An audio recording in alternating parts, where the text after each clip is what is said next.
Praise God. Hallelujah. Hallelujah. A very good afternoon to all of you. Are you with me? Yes. A very good afternoon to all of us. And this is not going to be just a good afternoon, but from now on everything will turn to be good. Amen? Amen. So we have come to receive the message from God. And after listening to the message, check our lives to see that we need corrections. And once we make the corresponding corrections, all things will turn out to be good. But if there are no corrections, then the seasons will not change. Hallelujah. Hallelujah. What season is now? Summer? No, not that season. I'm talking about the It's almost end of summer. Coming to the end of summer. end of summer. And then will come what? Autumn. Autumn. Okay. For us, as soon as summer gets over, it starts raining. In the same way in our lives, there are seasons of sickness, troubles, and trials. And we begin to wonder, Lord, when will this season get over? Because in some people, it goes on for years. And it looks like the season is not changing. They are praying hard, but it's still not changing. Sometimes it so happens, because the season has not changed, the person then comes to a conclusion, there is no God. Possible? When the seasons don't change, then comes the possibility, I've got nothing to do with God. I don't want to come to church anymore. What good has that done to me? Praise God. So now we will look through the scriptures. If a person is going through a bad season, how can he change his season? So once we realize that, then we can change every season of our life. Let's take a few examples. Jairus' daughter was at the point of death. Did Jairus come to Jesus or did he go away from Jesus? He came to Jesus. Did he pour out his heart and say, Jesus, please come to my house, lay your hands on my daughter that she gets well? Yes. Was Jesus walking to his house? Yes. Was the crowd following him? Yes. And there comes a woman. And I thank God there are more women here. So I cannot speak anything about the woman. So this woman came who had a bleeding problem for 12 years. She came and touched Jesus' garment. She got healed. And she wanted to do it hidingly. But when Jesus realized that the power was gone, he turned around and said, who touched me? And then Jesus looked at her and she came and spoke to Jesus the story of 12 years. Her own story. If a woman has to share a story, how long will it take, brother? But be careful before you answer. The majority are. Praise God. Now what must be happening to Jairus, whose daughter is at the point of death? Come on, lady. You got your healing. Shut your mouth. Close the story. Jesus has to come home quickly. Is that right? And the news comes that the daughter is dead. When the news comes the daughter is dead, what happened to the season of healing? It's finished. And when that word came to Jairus from a servant, your daughter is dead, the season looks to be over, but Jesus opens his mouth and speaks to Jairus and says, your season is not yet over. So when does the season, that whatever I'm going through, trouble or whatever, when will that season change? Jesus gave an answer to Jairus and said, do not fear, only believe. Do not fear, only believe. Now, did that word that came out of the servant's mouth have power to change Jairus' faith of Jesus coming and laying hands on his daughter to get well? Now that was Jairus' faith. Jesus come and lay hands on my child that she gets well. Is that right? Now when the news came that his daughter is dead, now what would happen to Jairus' faith? Would he agree with what the servant said? Yes. Or would he agree with what he started his faith? He would agree with the servant at the moment. That's what would happen. Because when she's dead, there is no chance. Yeah. But what is Jesus saying to Jairus? Even in the natural, she's dead. But if you can keep your faith in me, I have the power to raise all that has gone dead in your life. Amen. Thank you, Lord. Hallelujah. Hallelujah. So what did Jesus say to him? Do not fear, only believe. When was the last time we were worried? In which year? In 19? In 19? So when a person is operating in fear, it means his thinking does not align with God's word, and that fear keeps the season of trouble switched on continually till the person is finished. Are you understanding? So what is Jesus saying? If you want your season of trouble to come to an end, then you have to switch off fear and switch on faith.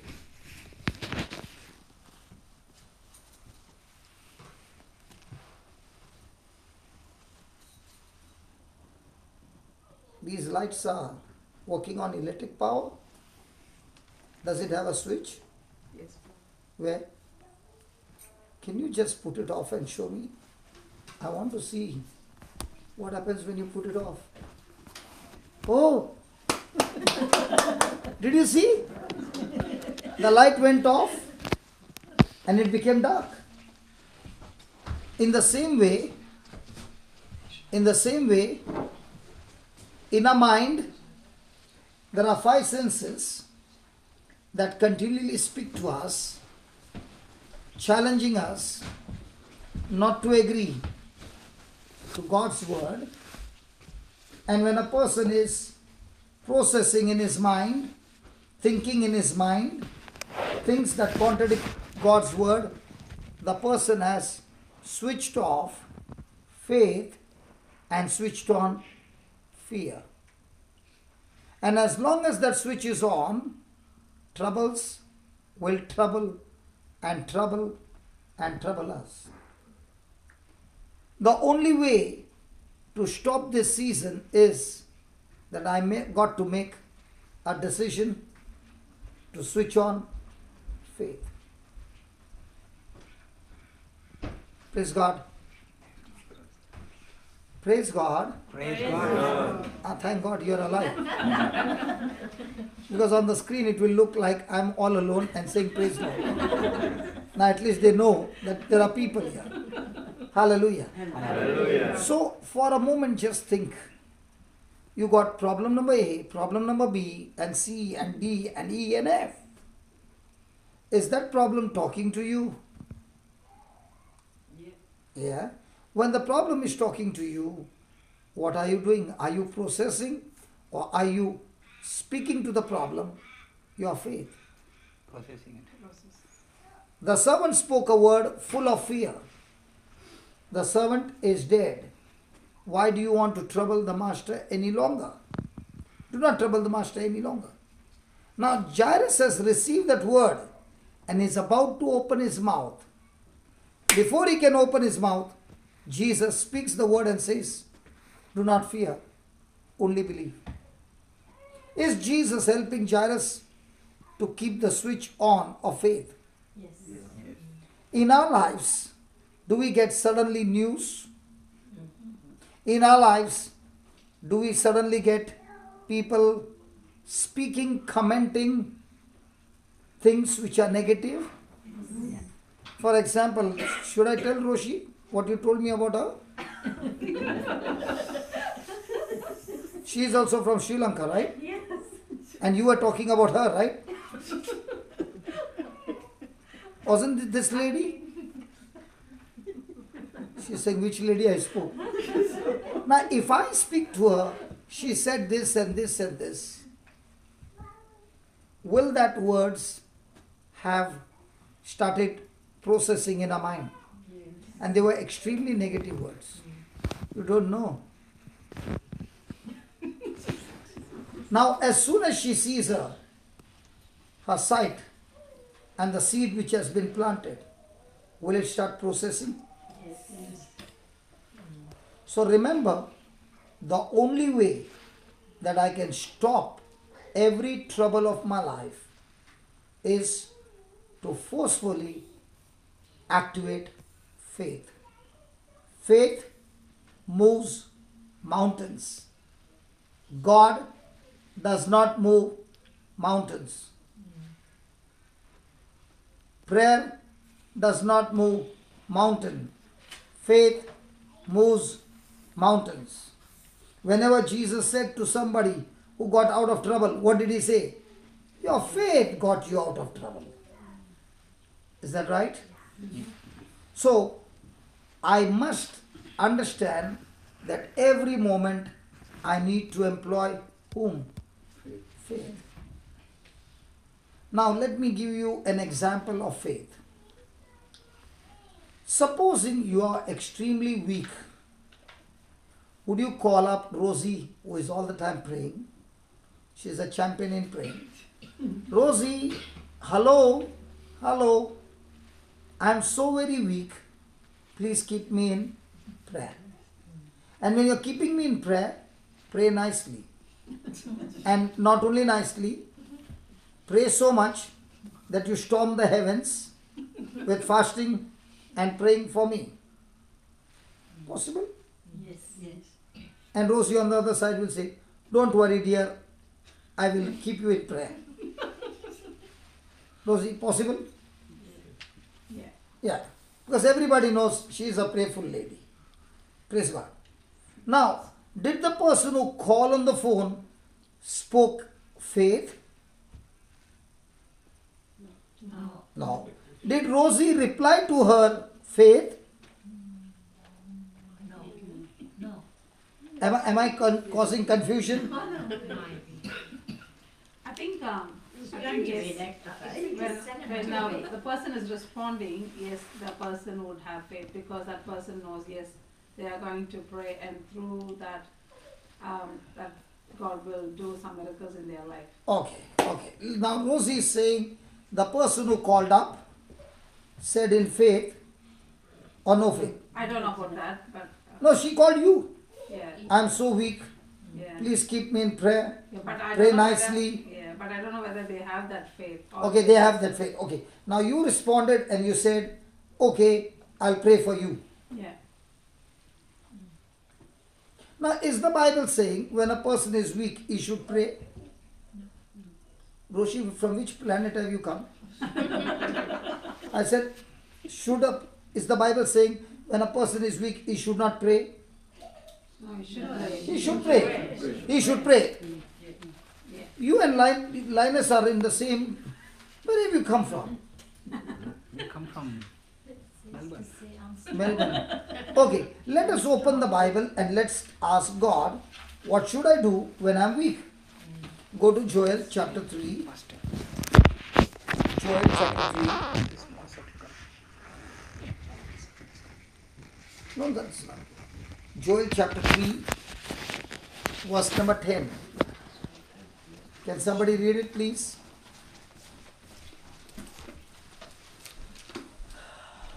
Beat your plowshares into Anybody with the Bible? Praise God. I'm in a Catholic group. Come on, Joel 3:10. Leave it alone, leave it alone. Yeah, you open your Bible from your mobile. Come on, quickly. Should I read? Which verse, brother? Chapter 3, verse 10, please.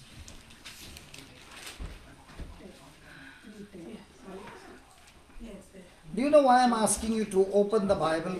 Because when you, Joel, because when you open it and see it with your own eyes, Beat your plowshares into swords, beat your plowshares into swords, and your pruning hooks into spears. and your pruning hooks into spears. Let the weakling say, I am a warrior. Let a weakling say, I'm a warrior. What is your Bible saying? Same. Beat your plowshare. Same, let the weakling say, Let the weak man say, I'm a warrior. I'm a warrior. Yeah. Let the weak man say, I'm a warrior. Something else? Yes. Last line. Hammer the points of your plows into swords, Uh, and your pruning knives into spears. yes. Even the weak must fight. Even the weak must fight. What about you? Beat your plowshares into swords and your pruning hooks into spears. Let the weak say, I am strong.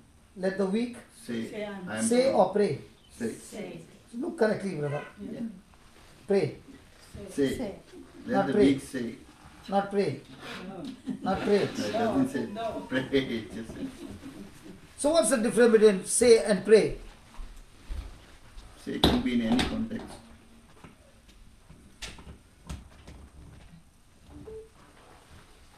Now when he said, let the weak say, I am strong, is the weak talking to God or talking to himself? Talking to himself. So unless the person talks to himself and thinks he's strong, can he ever become strong? No. So if it is let the weak say I'm strong, then what about the sick? What will he say? I'm healthy. I'm very sick. No, I'm healthy. I'm healthy. Now what do we say? I'm sick. Used to say I'm sick. But, So are we following what God says or are we following what the world is saying? Whenever you are sick, what do you say? I am sick. What about your legs which are in pain? They are so painful. And then you go around telling everybody, pray for me.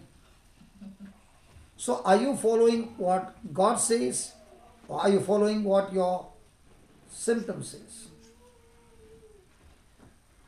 Can we talk? Some symptoms. So when a person is saying, I am so weak, did he speak faith or did he speak fact? So will his season change? So let's say the husband is a drunkard and she keeps saying, my husband is a drunkard, Lord, please deliver him. Is she speaking faith or fact? So if the husband is a drunkard and she says, I thank you, Lord, my husband drinks your blood, eats your body, and is a man of God. Now did she speak faith? Yes. Now will faith change the season? Yes. Are you following? Yes. So most of the time, are we speaking faith or facts? So as long as you're speaking facts, will your season ever change? No. As long as you're keeping the switch off, will there be light? No. But there is the power there. Yes. But the switch is off. Yes. In the same way, do you have the Holy Ghost? Yes. Is the power there? Yes. But is the switch on? No. Ah. You might laugh, but that's what's happening for years. Might be the baby is not coming to church. You're crying night and day, talking to Jesus. Did Jesus ever say to anybody, your tears have healed you? Brother, talk to me. No. Your If faith he is had to say, your tears have healed you, every woman would have got healed.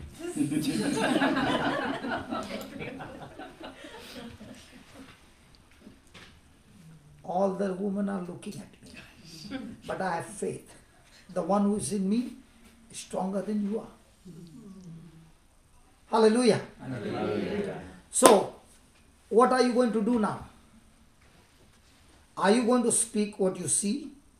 Or are you going to speak what you want to see? What we want to see. So, are you going to speak what you want to see? Come on. Yes. So, have you spoken faith? Yes. Yes. Will faith change your season? Yes. So, do you need long prayers or do you need faith? faith. So, you mean to say, brother, you are teaching me not to pray? When you are weak and you say, in the name of Jesus, I am strong, that is a faith prayer. But when you are saying, I am so weak, God, please help me and strengthen me, it is a prayer, but of fear. Why did you say fear? Because anything that contradicts God's word is fear. Anything that aligns with God's word is faith. So now if you just ponder for a moment and ask yourself, most of our prayer is faith prayer or fear prayer. Fear prayer. So will it work? Probably it would work, but maybe it might take a long time. Okay. Let's have a demo. Put this switch off. Let's see.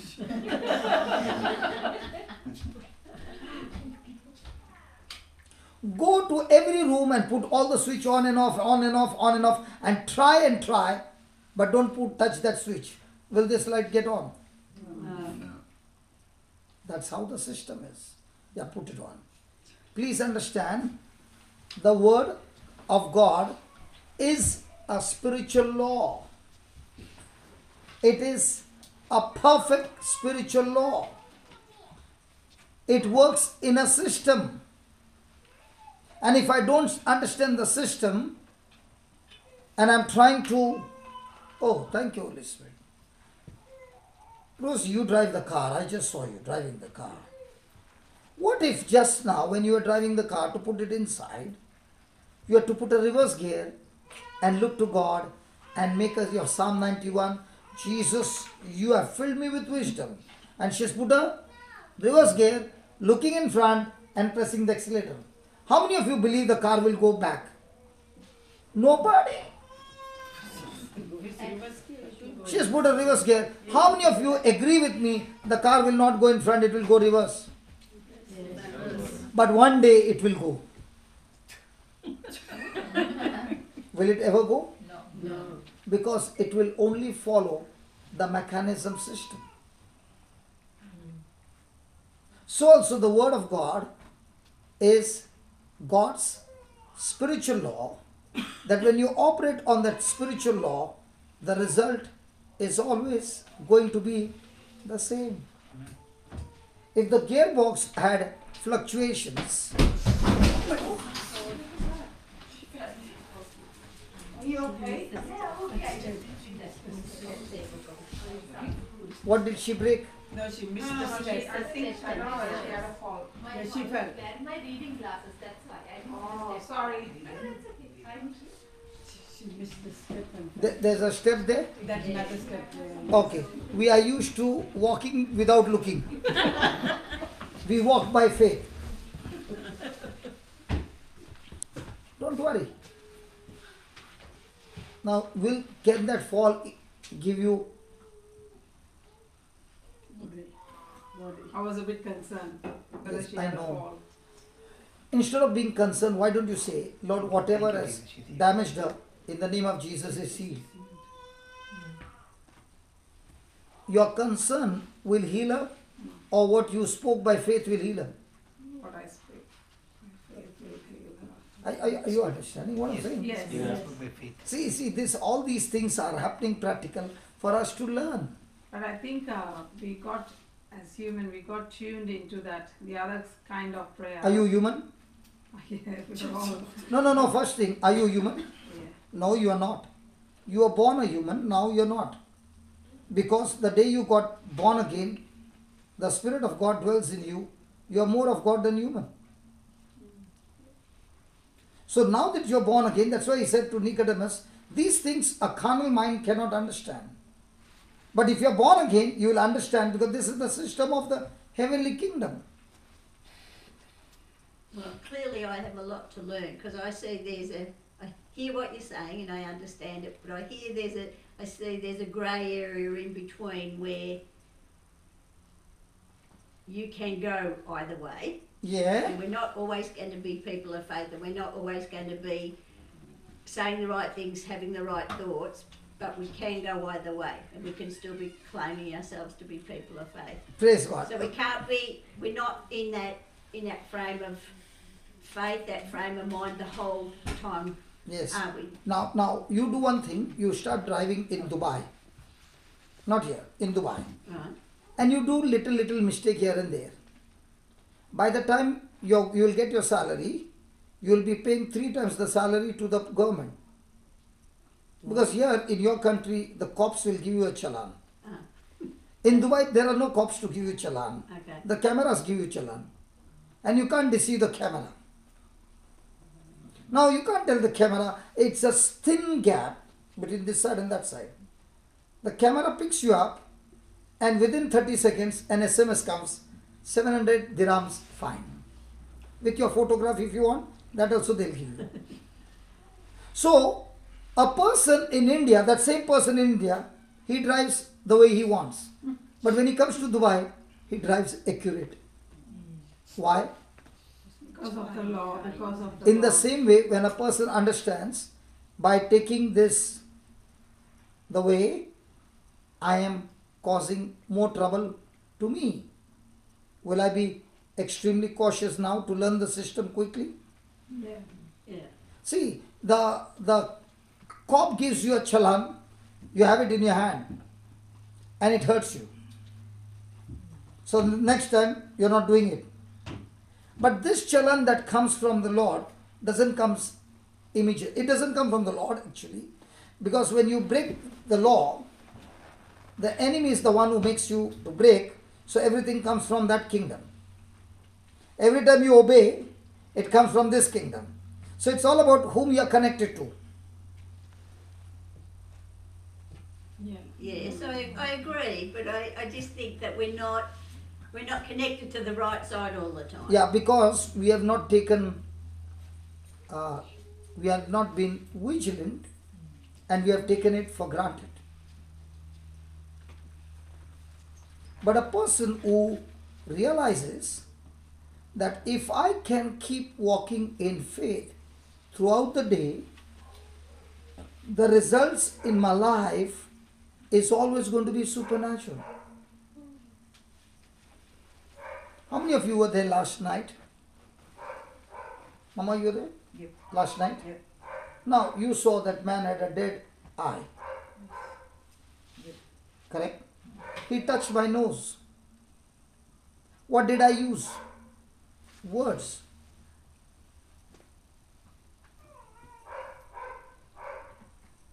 So by using words of faith, if I can get such supernatural results, don't you want to practice day and night?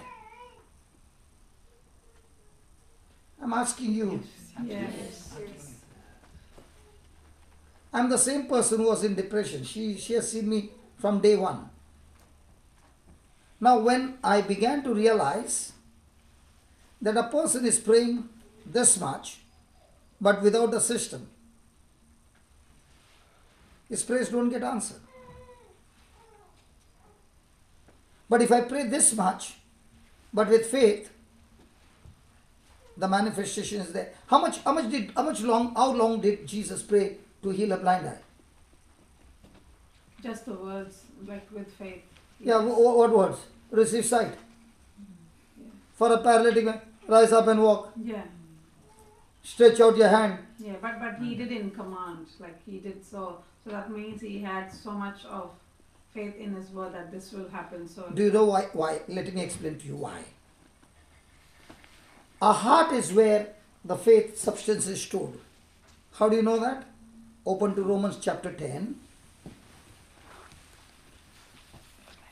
And please be free to ask questions. Let's have a discussion. Because when we have discussion, we learn better. Hello? But please don't take me out of the topic. Okay. Romans chapter 10, verse 8. What does it say? The word is near you.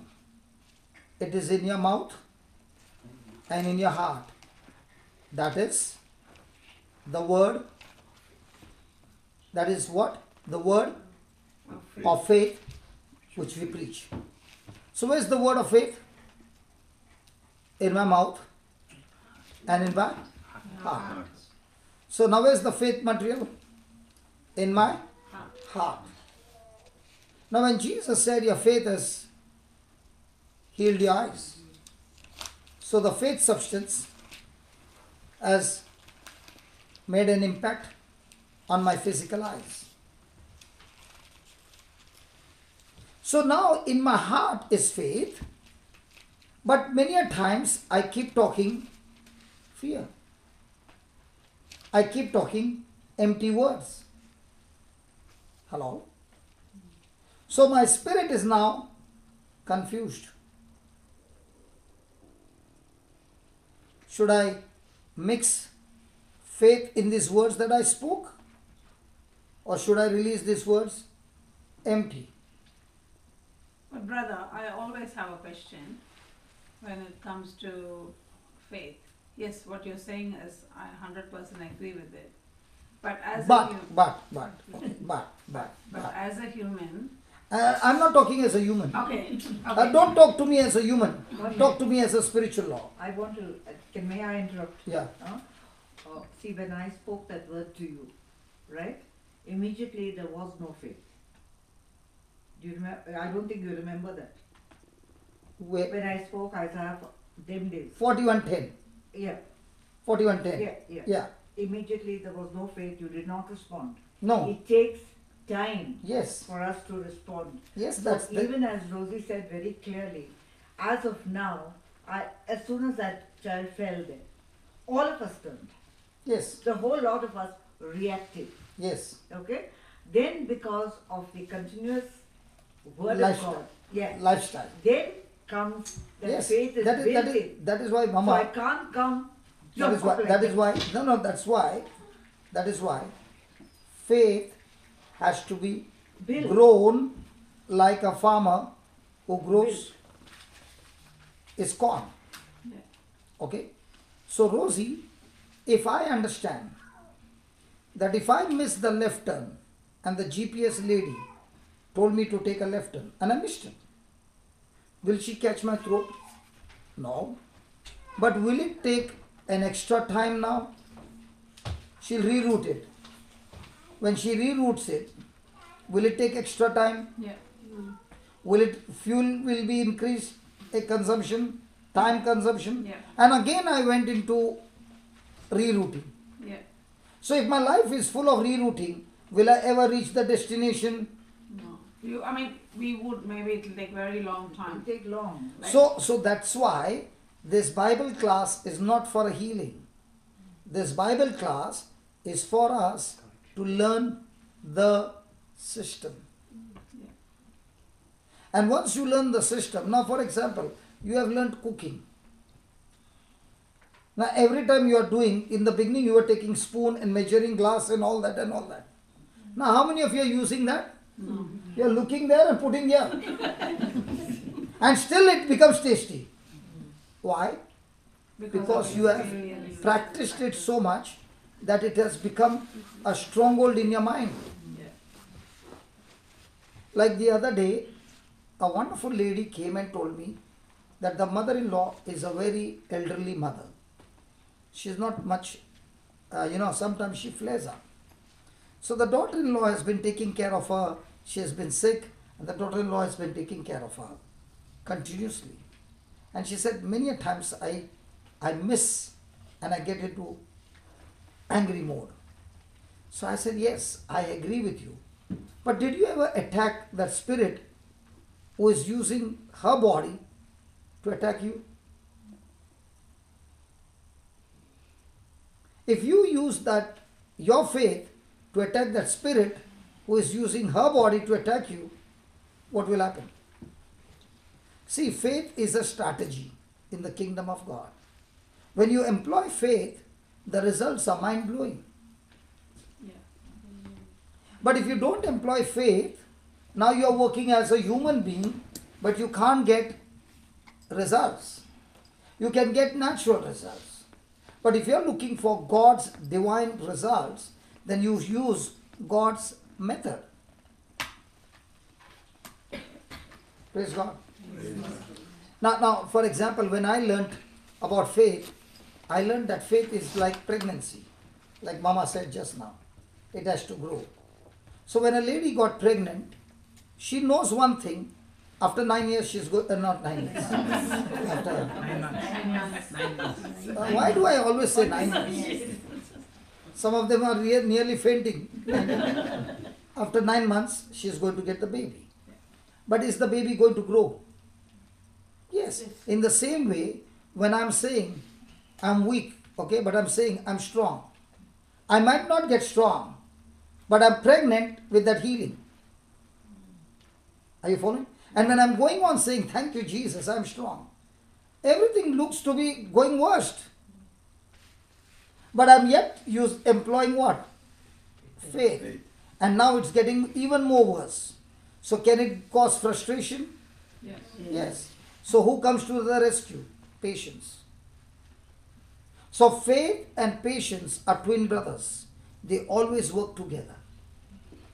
When you lost your patience, the reason you lost your patience is because you are no longer operating in faith, you are operating in fear. When you are operating in faith, you are extremely patient. My question is, I always have this thought in my mind. What is that? Like, for example, I wanted to get a job in a different workplace, for example. Okay, to me, I think, oh, that's a great workplace. I need to get a job because it's good pay, blah blah whatever. But in front of God's eyes, probably God would have thought that workplace is not a good workplace for me. Maybe I might have other problems which would be very worse than what I'm thinking. So maybe He wants me to put in a different workplace where I would be more happier than the one which I'm thinking. So according to what you're saying is faith, yes. So with my faith, I can say to God, I got the job. Like that first workplace which I was thinking about, I got the job, God, thank you, God, for giving me the job, thank you. And I can pray about it and I can say to God, yes, I got the job. But if in front of God's eyes, that's not the plan He has for me. He has a different plan.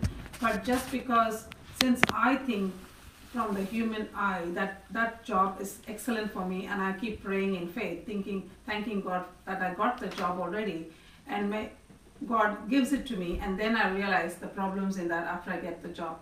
So that's what confuses me all the time. Okay, can I answer you? Yeah. Open your Bible. I have. I like to answer everything from the Bible. Yeah.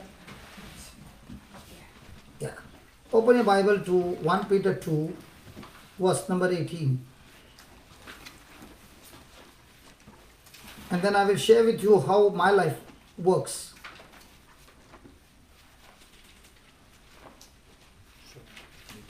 1 Peter chapter 2, verse number 18. Yeah, read. I need some glasses. Yeah. Okay. Slaves, accept the authority of your masters with all deference, not only those who are kind and gentle, but also those who are harsh. Okay. Slaves, what?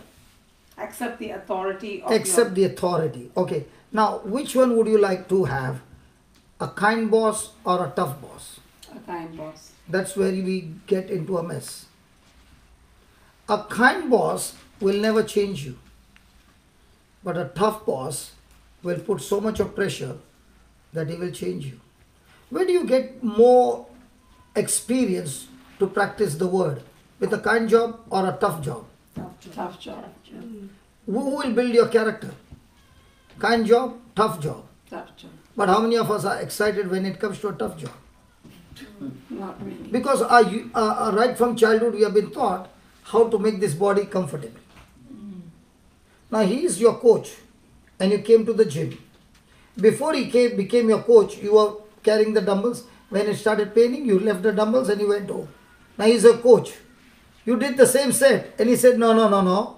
You have only done quarter part of what has to be done. And he forces you and makes you do it. How much are you cursing him? A lot. Yeah. After 6 months, will your muscles be the same? With his pressure, have you grown your muscles? Yes. In the same way, in your job, the tough job, is it an opportunity to grow your muscles? Yeah. But in that job, if you're not taking it cheerfully, now he's forcing you to carry the dumbbells and you're not doing it with your cheerful heart. Can that same dumbbell tear your muscles? Yes. Can you see that? So a tough job can make you better or worse. Better. Not necessary. You can also become bitter and commit suicide. It all up to us. It all up So is it depending on the boss or your response? our response. Our response. What do we say? My life got messed up from the time this boss came.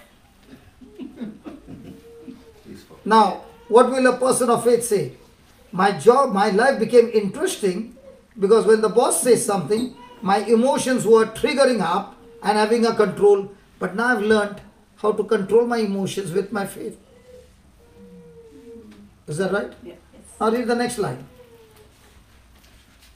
For it is a credit to you if being aware of God, you endure pain while suffering unjustly.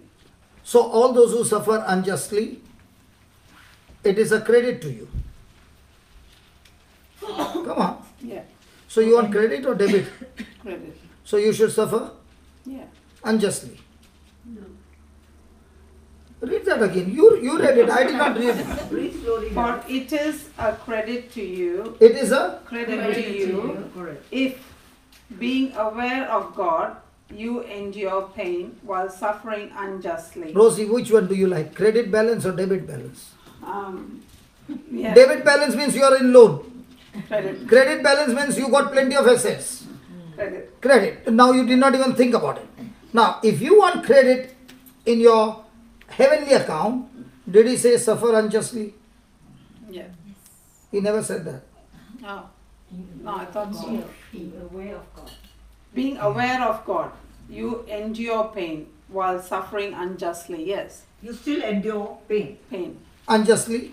Yeah. Okay, let me give you an example. Your daughter is not there, no? Yeah, she's gone. Yeah. So I'll let you know. Now you are working in the office and I'm the boss. And I'm troubling you.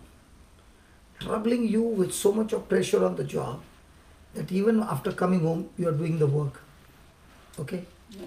Your husband is looking at your condition and she says, quit the job.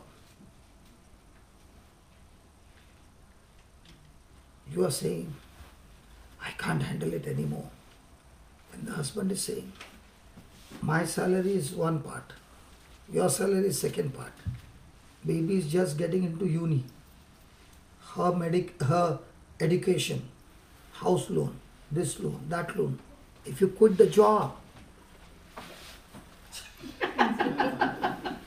So now you are continuing with the job.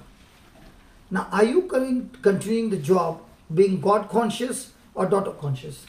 I would continue the job to be honest and God conscious. Come on, but your husband gave you explanation of No. God conscious or daughter conscious. No, my husband can give me explanation whatever, daughter conscious. Then or- if you are with God conscious, then you will never be bitter. Yeah, I'm not bitter. See, the problem comes, the same issue. Yeah. The situation is the same, everything is the same. But the moment I say, God, I'm ready to do this only because of you. Otherwise, I would have shown him who I am. Yeah. And I'll give a piece of my mind. He'll never come close to me because I'll turn him into pieces. I have that capacity, Lord. But because I love you, I will take it patiently. Yeah. Now, has that person's pressure helped me to grow my patience? Yeah. Yes. Has it helped me to build my character? Yeah. So, what is my attitude now? Poor in spirit or rich in spirit? Rich in spirit. When I am in God's word, I am poor in spirit. When I am in pride, I am rich in spirit. Oh, really? Oh yeah. We thought the other way around. Yes, I know that. Paul was extremely poor in spirit, and therefore, no matter how much revelation he had, he was saying, spiritually, I'm extremely poor. I'm like a beggar. Lord, I want more. But a person who is rich in spirit is saying, I'm spiritually so high that I don't need you, Lord. I can handle my life. That's why Jesus said, blessed are the poor in spirit, for theirs is the kingdom of heaven. They are like beggars. No matter how much you give, again they are coming begging. So a person who is poor in spirit. Now, when a person is God conscious, is he poor in spirit or rich in spirit? Poor in spirit. Yeah. Now, will his credit increase? Yes. Yes. Now, if you look at Joseph, did he go through unjust suffering? But was he all the time God conscious? Yeah. That's why it turned out to be a governor. Yeah. So what does that mean is from now onwards, even if I think, oh, this is good for me, and I can still... Hey, first thing, this is good for me itself is wrong. No, I don't know, because that's No, what this I'm asking. itself is wrong. Okay. As a Christian, it is not good for me. As a Christian, it is good for the kingdom. Okay. Yeah. But See- am I not part of the kingdom? I am the part of the kingdom, So but it's good for no. me, it's good for I'll tell you, let me finish. If I am serving God with my focus, then I'm serving God for the kingdom. So when the blessing comes, it not only comes for others, but I become a sharer of that blessing. But if I'm focused on my own self, then I cannot be a blessing to the kingdom, because my life is now self-centered. A Christian is never self-centered. He is God-centered, and whatever God gives, he is only a distributor to see how can I distribute what God has given me. So what happens is, when I'm good distributor, God expands my distribution resources. I was a distributor in Bombay. Slowly, the distribution started all over India. Then God said, let me expand more. And he started a distribution in Australia. So every place is increasing. Why? Because now the resources what he's giving, I'm not keeping for myself, but looking for ways how I can use the limited resources to multiply so quickly that the productivity is extremely high. So I saw in my life, from the time I began to focus on God and others, not myself, I've never had lack in my life. So in every area, if I'm only looking for, how can I be a blessing to the nation? Now, did God bless Abraham? For what? For his To be a blessing to the nations. So what is our prayer? God bless me. The next question will be, for what? For me and my family. God said disqualified. But when you say, God bless me, for what? So that I can be a blessing to the nation. God said, chappar phadke. That means the roof is broken and the blessings have come down. Amen. Hallelujah. Now read the next line. So most of the time, listen, Rosie, most of the time, are we God conscious? Yeah. Come on. The wife is saying to the husband, Please go for heaven's sake. If you don't go, we will all be in trouble. So is he going for God conscious or is he going for children's sake? Could be for children's sake, yeah. So when you're going for God's sake, your attitude is God. When you're going for children's sake, it is all about me and my family. The attitude changes completely. Now listen, there are times when thousands of people are there that I'm preaching. And there are times when so many few are there. So can I come to your place and preach now? Because my preaching is thousands. How can I come here? But what does the Bible say? Even one soul who comes back, heaven is rejoicing. So in God's mind, even one is important? Yeah. Or is the number game important? No one. So when a preacher understands that if God has sent me, might be for one, I have to feed him the same way I would have fed 1,000. So the number game makes no difference. So once he has got that attitude, he's not asking how many are coming. He's only asking, can I get a chance to give what God has given me freely? So am I God conscious or am I dollar conscious? God conscious. Do you go to work? Yeah, What for? for money. Do I work? What for? No, I don't think so. If it was, then I would have said, Rosie, I'm coming. How much are you going to give me a package? Mama, don't feel like this. There are people, sorry to say, Can I say what I'm thinking? yeah. Then you correct me. Okay? Hmm. My contention is that different people are called by God for different things. Alright? You are called to be a preacher. So he will sustain you. Not necessary. One minute, he will sustain you, not necessarily, but he If will. I'm self-centered, it won't happen. No, as a preacher, you're called to be other-centered. There are so many preachers who are there. 1 minute, darling. Okay. Sorry, don't overtalk. Okay. So what happens as a preacher, we are giving of ourselves to the Lord. And he uses his people to feed us back. Alright? Okay, done. Now, there are other people who are called by God to do other things. Definitely. Alright? And their thing is not for the kingdom in the sense that the Lord will provide the means, but he will provide the means through his people. Correct? Okay? So when she goes to work. No, I'm not against her. No, I'm not against her either. No, what she said about the dollars, What? everybody has to pay. No, Yeah. when she goes to work and she said, honestly, for money. Yeah, And she needs the money to run her house. correct. Alright? Now, you need money also, and you did need money, I know that. Huh? You had a family. So, the thing is, but you were given a special designation to preach the word of God. Mama, what I find is, everybody God has given freedom to choose. That means he is not called? He is called. Everybody has been called. Yeah, but to a different No, designation. listen. What I've seen is, when I make a choice to do according to the word of God, Correct. I will always get the result with the word of God. Now, when I met you, I had no money, I know. right? But when I came to know that in Divine Mercy, in Chembur, there is a father's, Father Joe said, some house, some room, something, you give it for a lump sum. You remember? Father Joes would pray for the Divine Mercy members. Yeah. You remember? Yeah. That time I had no money. Hmm.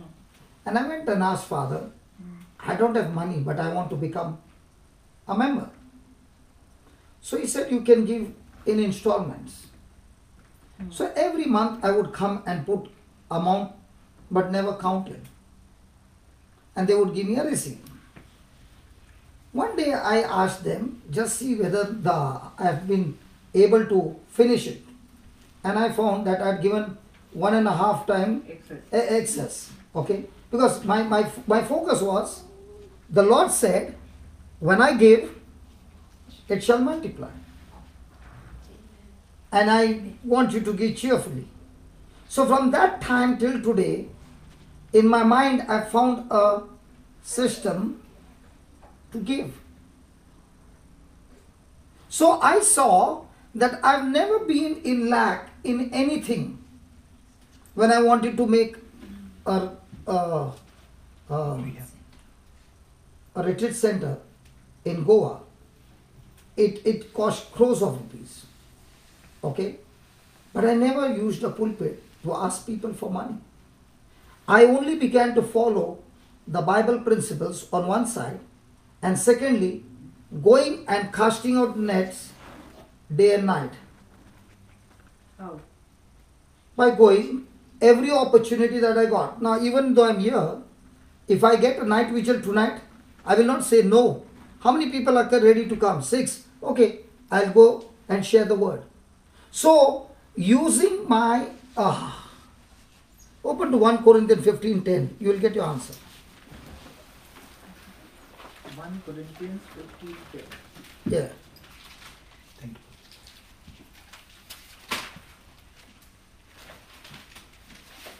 By the grace of God, I am what I am. Say it loudly. Read loudly. But by the grace of God, Just start with 14. 14 or 13. this is 10 now. 10. Oh, 10. Nine. 8. Start with 8. 1 Corinthians. 15:8. And at last, At last. of all he was seen of me also, Can you read loudly? and at last of all he was seen of me also, Yes. as of one born out of due time. Mm. For I am the least of the apostles, I am the least of the apostles, that I am not meet to be called an apostle, that I am not even fit to be called an apostle, because I persecuted the church of God. because I persecuted the church of God. This is Paul speaking. Then, But but by the grace of God, by the grace of God, I am what I am. but by the grace of God. I am what I am. Now, actually speaking, is Paul an apostle or a murderer? She's speaking the murderer.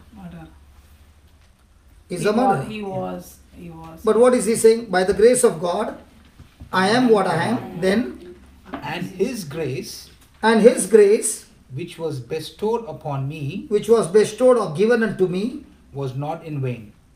was not in vain or did not go wasted.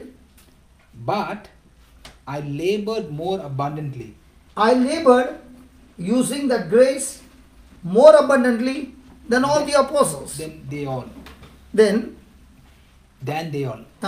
Yet not I, yet not I, but the grace of God, but the grace of God which was with me. which was with me. Now, what is that grace of God? That grace don't of deserve God is every promise of God, which you cannot earn it, but you can inherit it by faith. So, is grace given to us? Yes. Yes. Can I multiply the grace? Yes. How? By Continuing your faith. Continuing By your faith. no, by giving. No. How do I multiply the grace? By using it. The knowledge of the Read, word read, of read God. 2 Peter 1. Through the knowledge of the word of God. Read 2 Peter 1, verse 2. So when you understand the heavenly system, 2 Peter You- 1. 1 verse 2. Grace and peace be multiplied to you through the knowledge. 2 Peter, yeah, 1. Chapter 1. 2 Peter, chapter 1.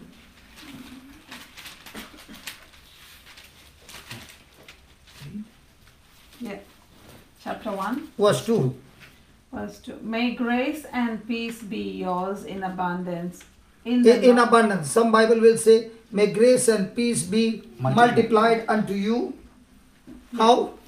In the knowledge of God and of Jesus our Lord. So how does grace get multiplied? In the knowledge of God. The word of In the God. knowledge of God. Yeah.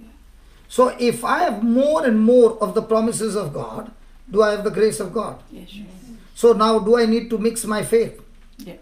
So faith is passive or active in action? Active. Active in action. So when God gave me the gift of preaching, I can preach for 1 hour and I can preach for 23 hours. So am I using more grace? Yeah. So if I'm using more grace, am I getting more souls? Yeah. Come on. Yeah. So Paul is saying the grace was given to everybody. But I use the grace with the Gentiles. And I profited much more than anybody else because I labored also much more than anybody else. But the best part is my labor was not mine. It was also included in the grace of God. Amen. So my resources to multiply is depending on God or my response to what God's grace says. Response. I'm a sportsman. So if I want to run that marathon race and I can run only 30 kilometers, but I want my target to be 100, will I quit? No. No. I will practice and practice and practice to reach that 100. So grace of God is unlimited. He is only looking for people who can use this grace day and night. So the more grace you use, are you going to bring more profit in the kingdom? Yes. So I saw in my life, I don't need to go and ask anybody. All I need to do is use the grace of God. Now read the next line. Why am I so sure? Read the next line. His divine power His divine power. has given us everything Pause. needed. Pause. I don't know about you. You might be asking him. But for me, he says, he has already given me. I don't know about how you pray. But for me, he has given me. And if I go and ask him, it would be carnal from my side because that's unbelief. Now read it again. His divine His power. divine power has given us everything needed for life. No. Did he say everything needed for life? Life and godliness. Yes. Is it given?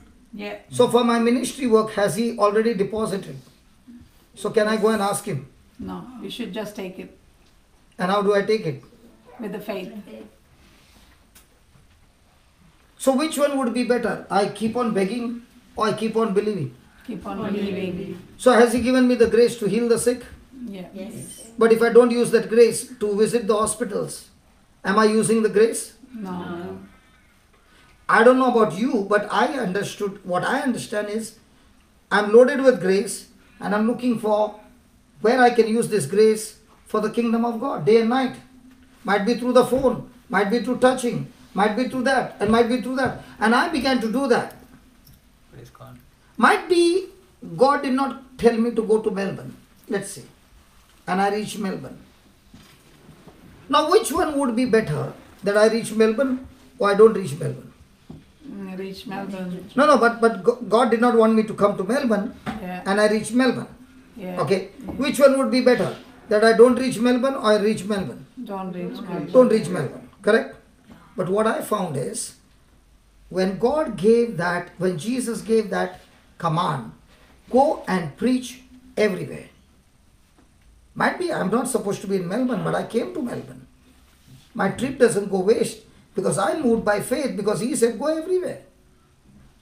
And might be I'm not supposed to be in Melbourne. But he will teach me something in Melbourne and take me to the destination that he has for me. But what I learned here is going to benefit me there. Amen. It is better for me to step out in faith and go in different direction, whether I'm right or wrong, but I'm going and doing God's word, rather than sitting on a easy chair, rocking for 3 or 4 years and saying, God, tell me where should I go? Because what I understood is, the only thing that pleases God is my faith. So, God wanted to take me to C, I landed in B. Doesn't matter, but I landed in B with faith. And God saw that faith, God saw the heart. And he said, son, I did not want you to be in B, but I'm going to teach you something in B, which will help you when you reach in C. So if I am going in this direction, God will put spiritual blocks to take me, to turn me, and take me and turn me to reach His destination. But the process which I go, I will learn spiritual things that I wouldn't have learned without pressure. And that's why I found in my life of 23 years, I never took an easy chair. I stepped out and began to go by faith, day and night. And when I look behind, I find myself like a Rottweiler, always aggressive, always violent, to attack the kingdom of darkness, and fit and healthy. And all resources supplied in full.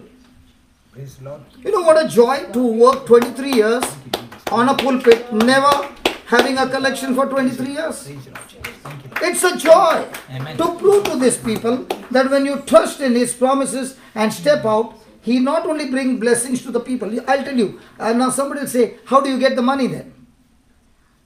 The people who come to the teaching are people who are in trouble. Is that right?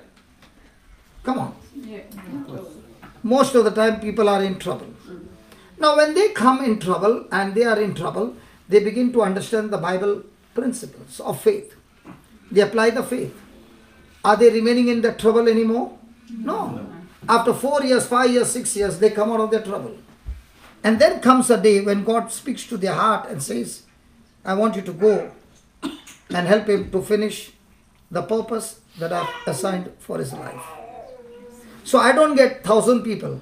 I get 5, 10 people. Enough to pay off all the bills. Praise the Lord. Thank you, Jesus. This is how I've seen it happen over and over and over again. And that's why when I'm standing, I'll be always fighting for the mic. I want the mic. I want the mic. I want the mic. Why do I want the mic? Because there is so much insight to give. So that I want to give you in such a way that when you understand the principle, apply the principle, and you come back and you say, it worked. Now that it worked for you, go and teach somebody else. I need to share a testimony about this. Yeah. Because before No, it's okay. It's okay. before I used to, the very first time in 2017, that was the night vigil. That was the first time I came for Brother Johnson's prayer. We had a night vigil in St. Luke's Church, and that was the first time I attended his prayer session. And I learned, like what Brother said, to pray in faith and to ask in faith and all that.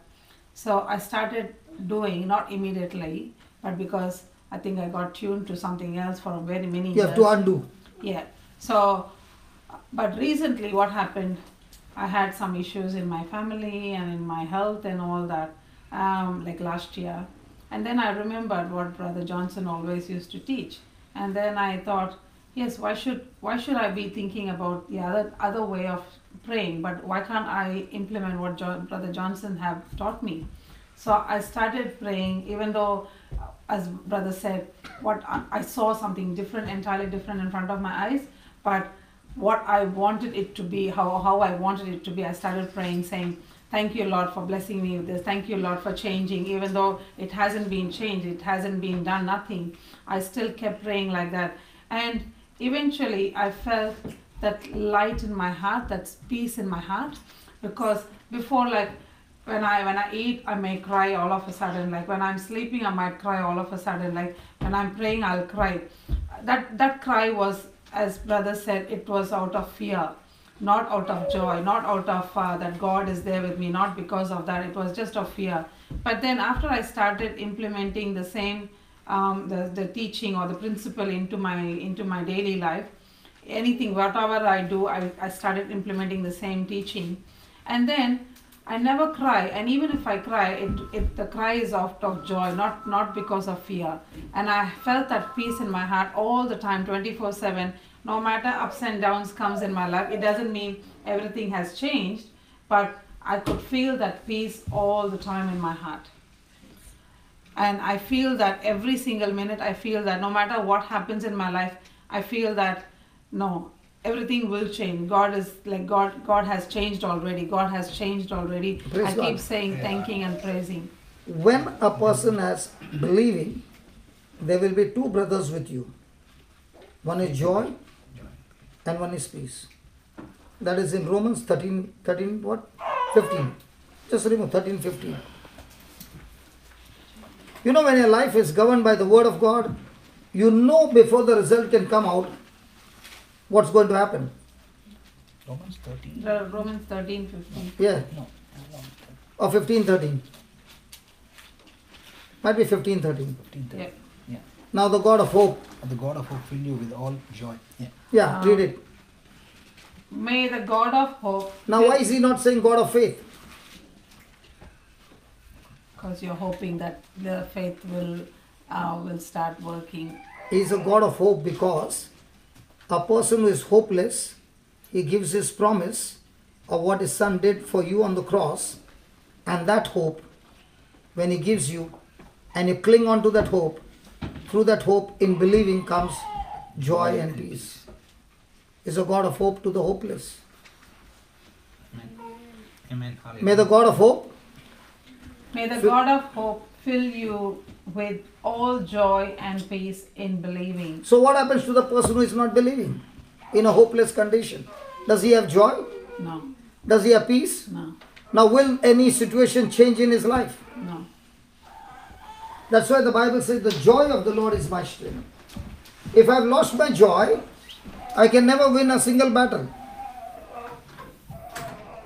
If my peace is not there, then I'm in confusion. I'm no longer tapping into the Holy Spirit. I'm tapping into the evil spirit. Worry is demonic.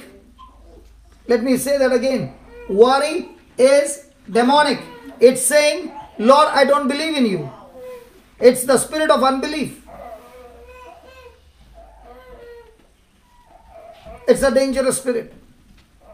And that's what he says. Now the God of hope fill you with joy and peace in believing. Yes, so that you So that- may abound in hope by the power of the Holy Spirit.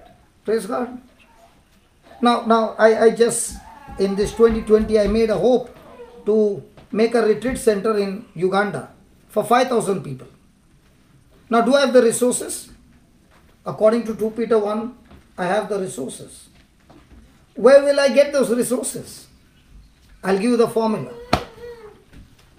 The resources that you need to finish your assignment is always with somebody very close to you.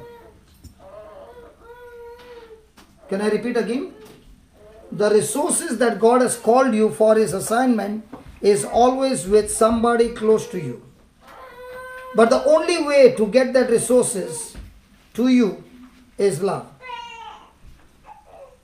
I'll prove it to you through the scriptures. But before it can happen, there is going to be a test. If you fail the test, you lost the access. You pass the test, the access is connected, and the resources are yours. Let's take for example, Joseph is in the prison. Agreed? Would he ever come out of the prison? No. Is he falsely accused? Yeah. Yes. Is he better? No. He is connected to God for 2 years in the prison. And there in the prison, he has helped a prisoner to interpret the dream. And he has even told that prisoner, when you go to the king, to the palace, talk to the king about me. And the prisoner forgot about it. Have you ever helped somebody? So many.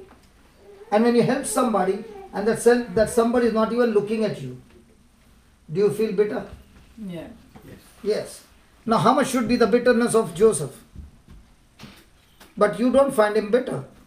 He is connected to God. And there comes the problem to the king. Who gives Joseph the access to the king? The prisoner. The prisoner. Is Joseph speaking against the prisoner? No. No. Has he passed the test? Come on. Yes. Yes. Now has he got an access to the king? Yes. Now the king asked him a question about the dream. Did he interpret the dream with his own strength or God's strength? God's strength. So is God going to prepare you with the training, with the relationship, that a day comes when you stand before a situation or a person who has got a problem. The moment you solve his problem with divine power, the resources that you need for your assignment gets transferred. You're going? Just walking. Okay. What has happened to your leg? Oh no, I have a surgery done, so this man can't sit for long. Your surgery is already done Yeah, and you are in pain. yeah, Can we fix that pain before you start walking? yeah. Can you come here, please?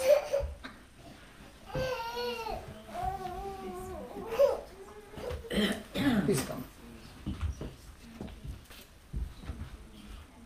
How long is it that your surgery has been done? 1 month today.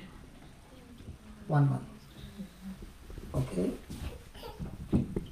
And the doctor, what is this? He has operated your back. Yes.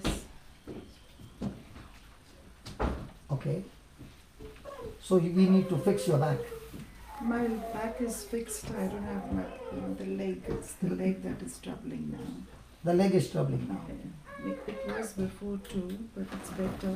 It's only like 20% of the pain left in the leg. Okay.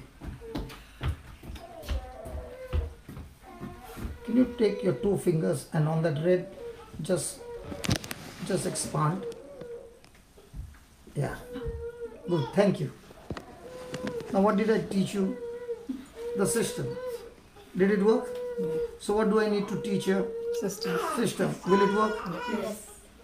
Did you see that Yep. frame becoming big? Because otherwise your only half portion was there. People who are watching will say, how come she's half? Hallelujah. Okay.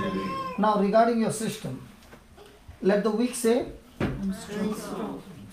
so let the one who has got leg pain say, really?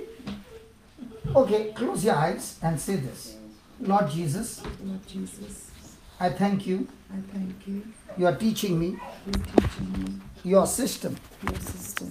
and I'm all excited. And I'm all excited. Lord, Lord, today I learned, today I learned, let the weak say, let the weak say, I am strong. I am strong. And therefore, And therefore, I can say, I can say, my legs are healthy. my legs are healthy. Because Lord Jesus, Because, Lord Jesus, your legs were wounded your legs were wounded for my sake, for my sake, so that so that my legs my legs are made healthy.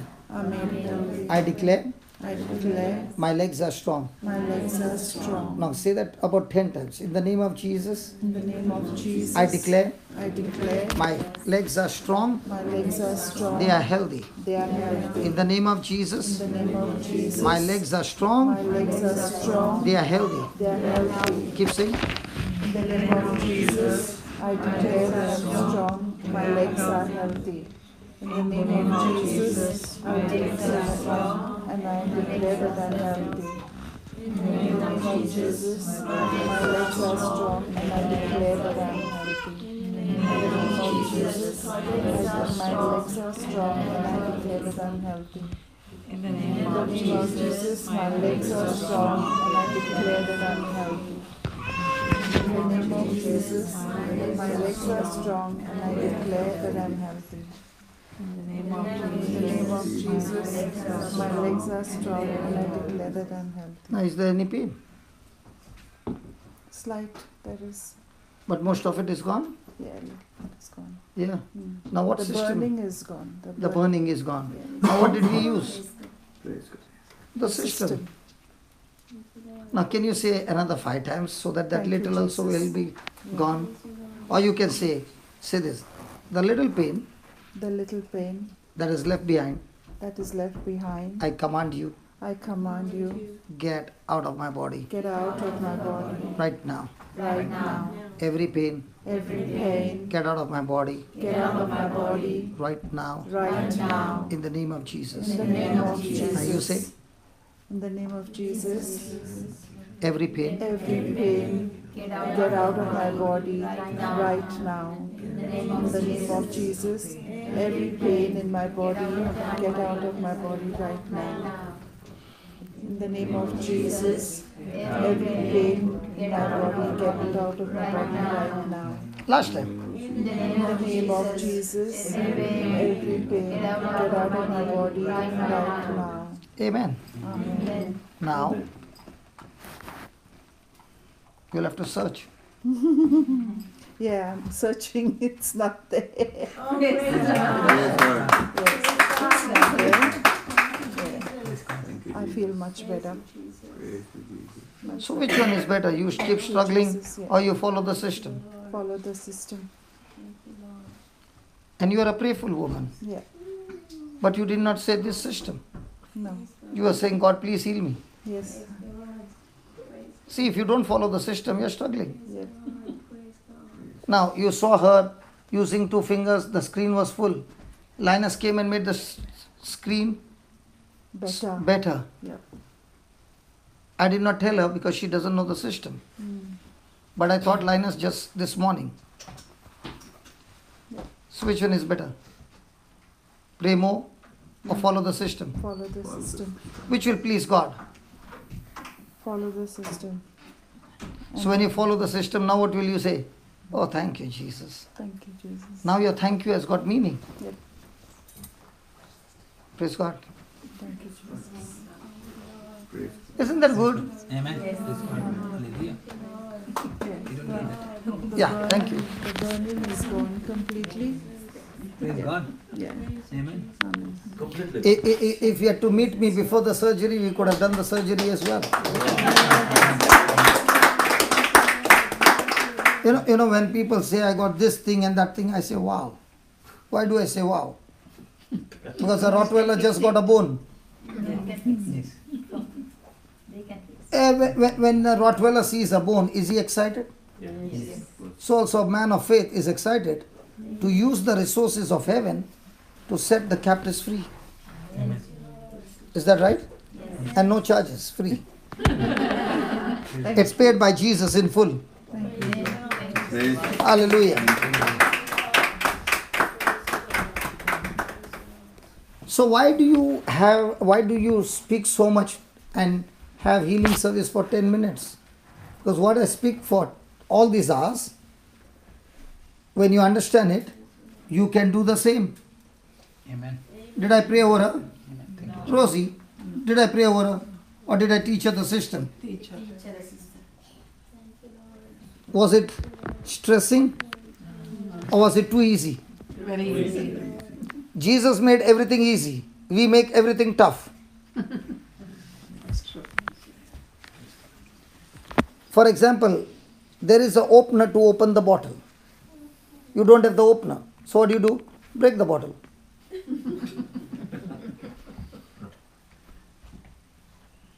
Isn't that what is happening in our life? Praise God. Praise God. Thank you, Jesus. So, are you going to endure suffering unjustly? Rosie? Yeah. Are you asking me? Yeah, I'm only asking you. Today you are on the hit list. Yeah. Like, Yeah? No, like No? no, I didn't mean that way. Then which way? I said, like for example, if anything, if people accuse me unjustly, even though I know I haven't done that or whatever in the family or outside or anywhere, I just say, because in 1 Thessalonians, Jesus has said, thank for everything and be happy. Thank for everything? Yeah. Thank in everything. Thank in everything. There's a big difference between for and in. Yeah, thank in everything and be happy all the time. Because see, let me share only this much. For and in. Cancer did not come from God. You can't say, God, thank you for giving me cancer. But you can give God thanks in the midst of cancer by saying, Lord, thank you that you're going to teach me how to be a killer of cancer. But you can't thank God for cancer because God never gave you cancer. Yeah, go ahead. Yeah, so those kind of situations, like this I'm talking about like few years before, maybe 10 years before, I used to think and pray and cry even like, oh, I didn't even do anything wrong, why these people have to accuse me or whatever. So can I give you a wisdom key for accusation? Write down. Every false accusation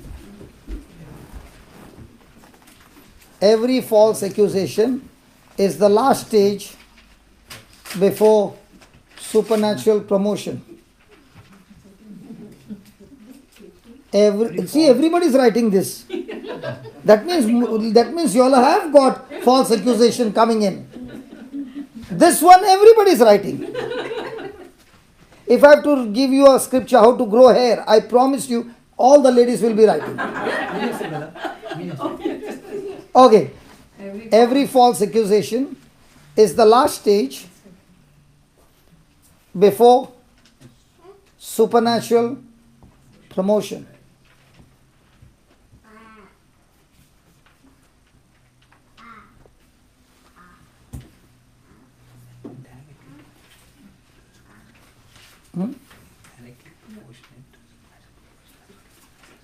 Hallelujah. So now when you got falsely accused, will you sit and cry? Yeah, not anymore. Why? Because you're going to get a promotion. Because God will make me stronger. God will not make you stronger. Your response will make you stronger. Yeah. See, from God's side, everything is done and He said it is finished. Okay, I'll show you what is the battle. The battle is Satan wants you to always look at what you have done. You lose. But if you look at what Jesus has done for you, you always win. As long as He is saying, she did this to you, you did this to her, you lose. But all the time you look what Jesus has done for you and you just keep focusing on Jesus, what He has done for you, you win. So, what is the devil's job? To get your attention to what he said, she did, he did. Right? But if you are only going to say what Jesus said, Jesus did, you win. Amen. Thank you, Jesus. Was Joseph falsely accused? Yes. Was he in the prison? Yes. Did he go through hardships? Yes. Did he sit and grumble? No. Now, even in the prison, what was he doing? Good work. He was a prisoner. Did he take a job, volunteer job? Yeah. Come on. Yeah. Did he serve all the prisoners? Yeah. Did he get a salary? No, he was interpreting the. No, that is afterwards. Okay. First tell me this. Did he take a job? Yes. Was it necessary? No. Did he get any salary? No. So did he have a servant's heart? So when now you are going through a false accusation and you have got a servant's heart to look out for people who are in trouble and go and serve them for no dollars, you are getting into a position for big promotion. The day Joseph became a governor, my question to you is, even if Joseph has to work hard, is he qualified to become a governor? Come on. No. Yes. He was never qualified to become a governor, no way. But what did love do? What did forgiveness do? Yeah, raised it. What did God kind of attitude do? It took him to the highest altitude. So is it that my life is governed by what she did to me or what I responded to her? I responded to man. So the ball is always, the last hit is yours. Everybody can come and bash you up. But that doesn't mean they win the match. The person wins the match when he knows, I have the last shot. And if the last shot is forgiveness, you win. If the last shot is love, you win. Now, is it going to take practice? Yeah. Yes. Now let's say, you will say that's difficult. I understand that's difficult. Now let's say you are working up to 6 o'clock. And the boss says, if you work 1 hour more, I'll give you the whole day's salary. Now is it difficult? Big money. Rosie, you're working for 8 hours Yeah, and you get X amount. yeah. So the boss says, if you work 1 more hour, I'll give you 2X. Yeah, so I would work. See? Now is it difficult? No, because you're looking at the 2X. Yeah. In the same way, when a person understands that by forgiving and loving, I am connected to Jesus all the time, now it's not 2X, multiple X. Amen. Hallelujah. Thank you, Jesus. It is all about knowing. See, every attitude is based on what you know. The knowledge that is running in your mind, the process that is happening, comes out of your mouth. If the process going on is negative, then words not found in the dictionary will come out. But if the process is going on in the Word of God, then you will be surprised. How come I became so cool, man? You became so cool because the Word in you cooled you down.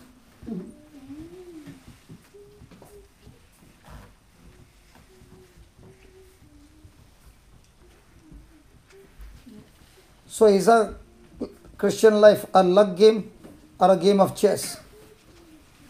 Game of chess. Luck game. Not love, luck. Is it luck game?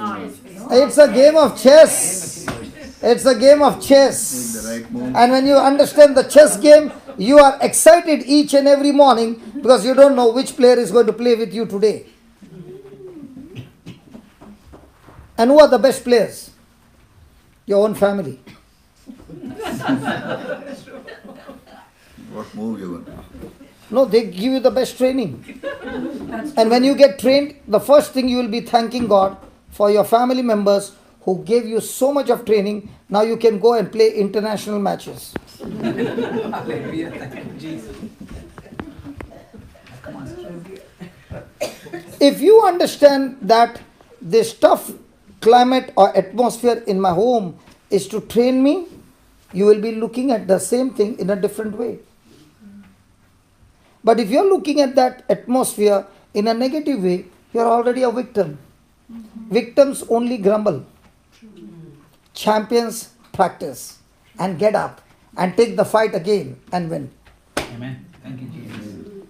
Touch your neighbor and say, hi, champ. Hi, champ.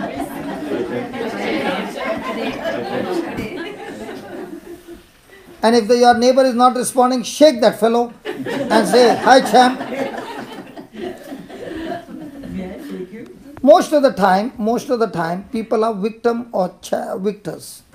Victims. That's why they don't fight. They absorb everything, store it in their heart, and now they are tortured day and night. Thank God today I've got witness. This mama is there. Because I did not know my name when my battle began. And Jesus was introduced to me. She saw me on the first day. So I've got proof here. Day 1. So if God can turn around so much by responding to His grace, is God able to turn around everybody's story? Yes. Yeah. Hallelujah. Hallelujah. Like you said, human, no? I just got a story. Can I share a story? You won't get angry? There was this man who was a single father. The mother had died and he had 3 children.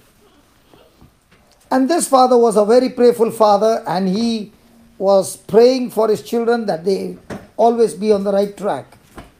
With a lot of love, he brought them on the right track. Now they finished their school and they were getting into uni. The moment when they went into the uni, their words began to change and they said, Dad, we want to go with friends for a movie. So the dad said, okay, what's the movie? And he went on the Google and began to see the reviews of that movie. The movie was very good. But there was 5 minutes of a particular scene which was not to be seen by a Christian. So he said to his sons, you cannot go for this movie. And they said, the movie is good. He said, I know it's good, but there is 5 minutes of video which is not Christian. They said, it's just 5 minutes, but the whole movie is good. He said, I told you no movie. So they were very sad and they went to their room. They never, disrespected their father, but they were not happy. So the father decided, let me make them happy. So he began to make cookies. And the cookies, the fragrance began to go to their room. And he told them, I've made fresh cookies for you. So they came and they sat down. And he said, these cookies have a recipe that I've never done in my life.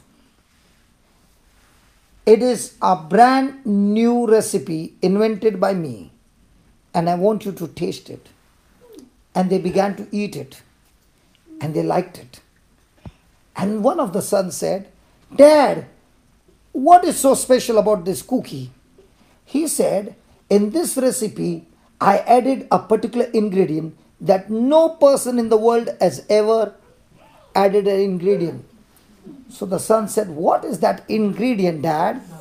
He said, the dog's poo, I took a little, and a little bit, and I added to this. Now when he said the dog's poo, everything began to come out. They said, Dad, how can you do that? He said, just the way in that movie, that 5 minutes poo is there in that movie. The sons got the message. They hugged their dad and said, Dad, thank you for making me know the truth. Amen. Praise the Lord. Was the dad good in showing them the right thing? So when you eat cookies here, there is no poo. Rosie, now my question to you is, can I say I'm a human? When there's a poo, there is a poo. You can't say I'm a human. Anything that contradicts to God's word, you cannot say I'm a human. It's not from the kingdom. And if you stop saying I'm human, and if you take it extremely like a Rottweiler, when I come back, there'll be trophies all around. Because I know your heart. I know the zeal in you. But you know what the enemy is doing? He's saying, but you are just a human. Rosie, when I come back, I'm going to see you a champion. Amen. When I saw you the first time in that night vigil, everything I spoke, you came and said, I got questions. You remember that? You did not even allow me to have my coffee. But what I saw in you on that night vigil is a person who is asking to know the truth. Did I give you all my time? Everybody were going home. But did I stay back? What for? Because I know the heart condition. So today also the Lord is saying, just follow His system, everything will change. Amen. Don't try to put your own gears and say, I'll pray about it, and the car will move opposite to the gears you put. It will go and crash the wall. Please don't do that. Friends, the potential in you is extremely high. Now I'll ask you a question. I'll ask Mama, the first day she saw me in that condition, could you think I would be in Australia, Mama? Not at all. Could you think even that I would come to my senses? But God has put potential in each one of us. And that potential will only come out when a person like a Rottweiler grabs the word of God and doesn't allow that word to get out. He's stuck to that word. He looks like aggressive in this world. but the results are guaranteed. Thank you, Jesus. Praise the Lord. Hallelujah. So for false accusation, let's change the topic of false accusation. Praise God. Hallelujah. So write down. Strife is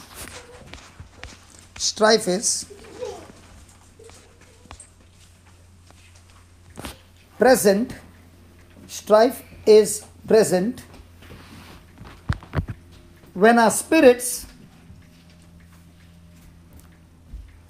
Strife is present when our spirits do not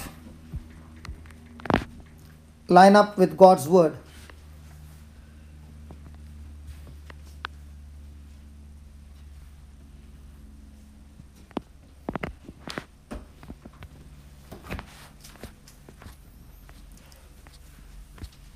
So, according to the definition, when a person does not line up with God's word, he is in. So, can a person be in strife and still smiling? Yes. False. Hmm? The false smile. Yeah, whatever, but can a person pretend to be happy? Yes. And inside boiling with anger? Yes. Has anybody ever tried that? In India, we are experts. Sri Lankans, I don't think so. Hey, do you Sri Lankans ever fight? Yes. And even if you fight, you must be singing in your fighting. Because the way you all speak is all like you are singing your language. How are you? Praise God. So write down. Strife is a demonic spirit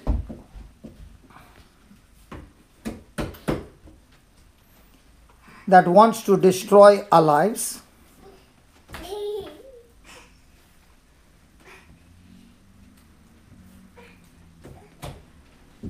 And operating in it and operating in it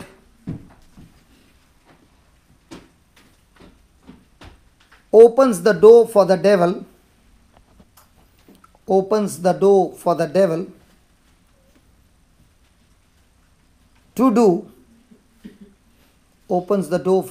to do what he wants, whatever he wants.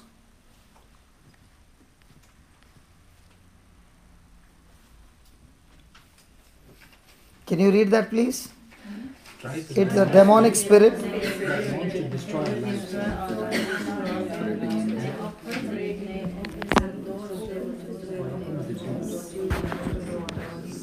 So once you understand that strife is when I do not line up with the word of God, is the word of God saying love your enemy?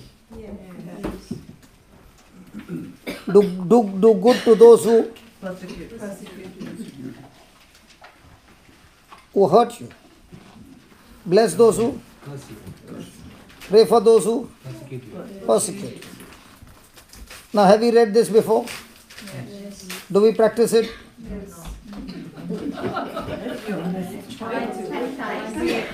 We try. Sometime, most time. No, you said it's right. Sometime, but most time. We fail to do. So, are you in strife at that time? Yes. So, if you are in strife, is the demonic activity on? Yes. Have you opened the door? Yes. Let's say you are in the car and 3 Rottweilers are outside the car and the door is closed. The Rottweiler can jump on the bonnet, or you are surrounded by tigers. The tiger can jump on the bonnet, do everything. But can a tiger get a bite of you? No. But now, out of fright, you open the door and you ran out. Gone. Why are you laughing so much? They're widening the bite you get. Because even in fright, you will not open the door, right? Brother? But when I am in strife, am I not opening the door and running out of the protection? Yes. So the next time you are in Strife, imagine 3 tigers outside the car, and you open the door and you jump out and you run. Now the tigers are going to get into the car, right? That's your Up to you. Take a ride. Were the tigers trying to get into the car? No, No. they're chasing you. So now they had a good lunch. Ask your neighbor, when did you allow yourself to be a lunch?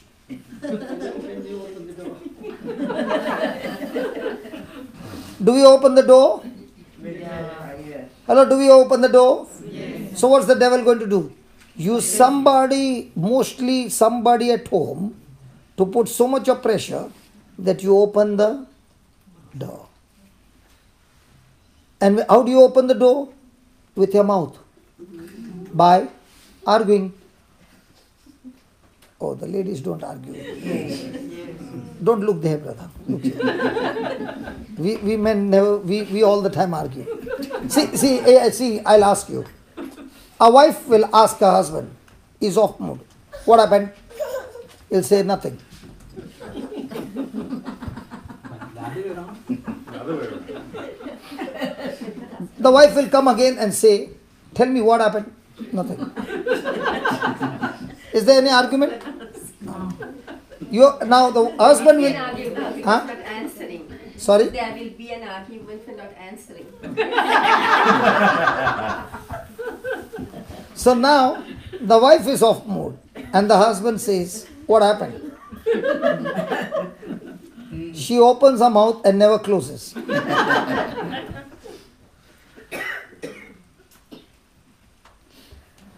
Hallelujah. Huh? Very good memory. Oh, me? The wives. I'm not going into that. Happy wife, happy life. Sorry? Happy wife, happy life. He's not in this world, brother. He's not in this world. You know, brother, actually speaking, God has given us such a powerful gift called a wife, who is such a multitasking, and she's called as a helper. And if she and the man get together and they make their bed an altar of prayer and making visions and exercising their faith, that man is no longer going to be under Satan's attack, because the capacity of the wife is extremely high.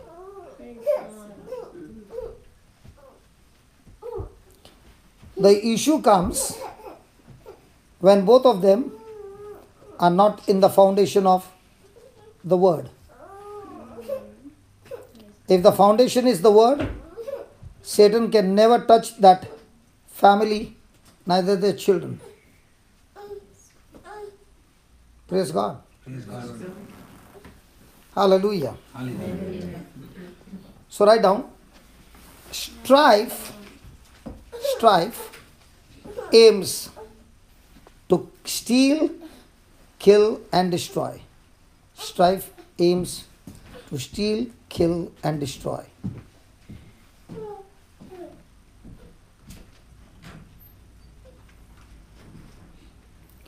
This strife spirit causes vigorous and bitter conflict.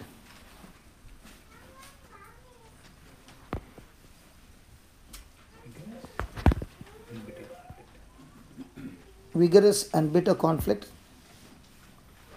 and clashes with one another.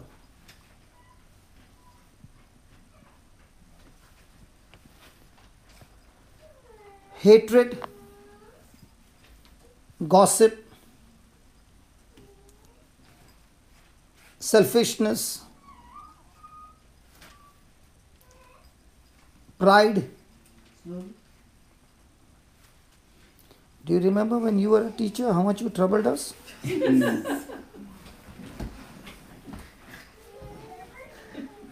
Now it's payback time.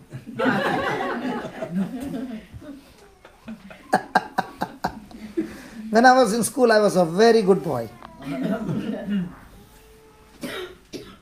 hatred, gossip, selfishness, pride can be responsible for its manifestation.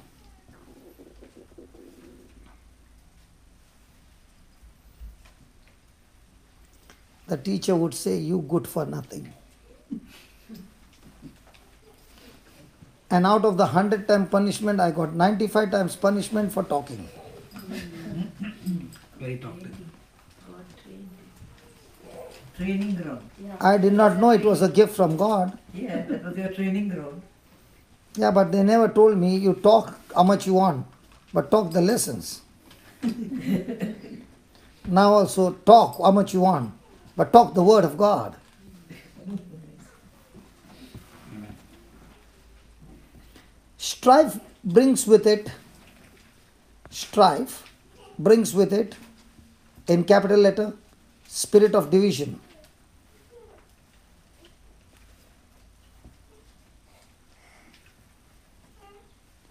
Which is something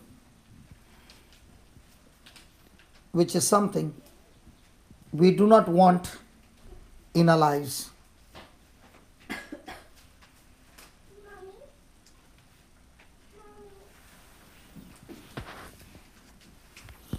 It brings confusion. And steals our peace. It brings confusion and steals our peace.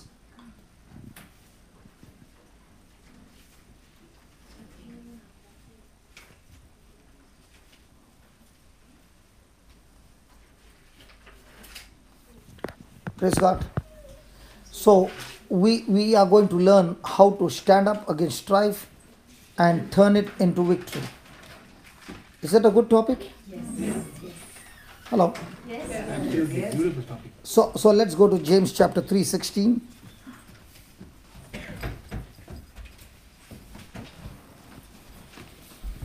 For where envy and strife is, there is confusion and every evil work. 3:16. Praise God. So if a person is in strife, can he now have sober thinking? No. No. Is he confused? Yes. Will his decisions be quality decisions? No. Have you ever taken decisions when you were in strife? Yes. Did it turn out to be good? No. Did the devil deceive you and said this is the best decision? Yes. And when the harvest came, did you nearly faint? Hallelujah.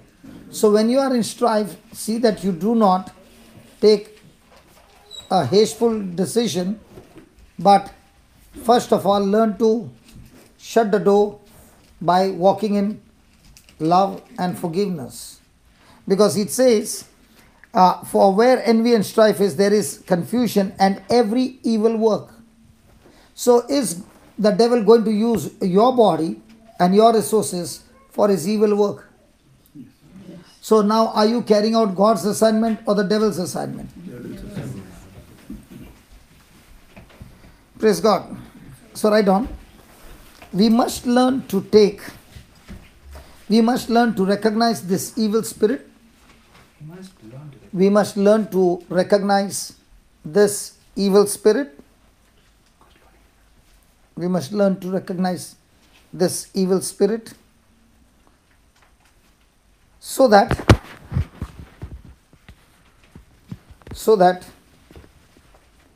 we can take the necessary steps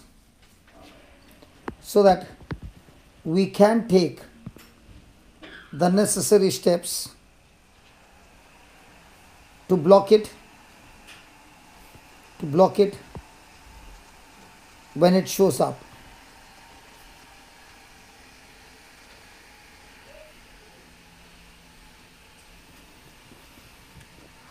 So how do I overcome strife?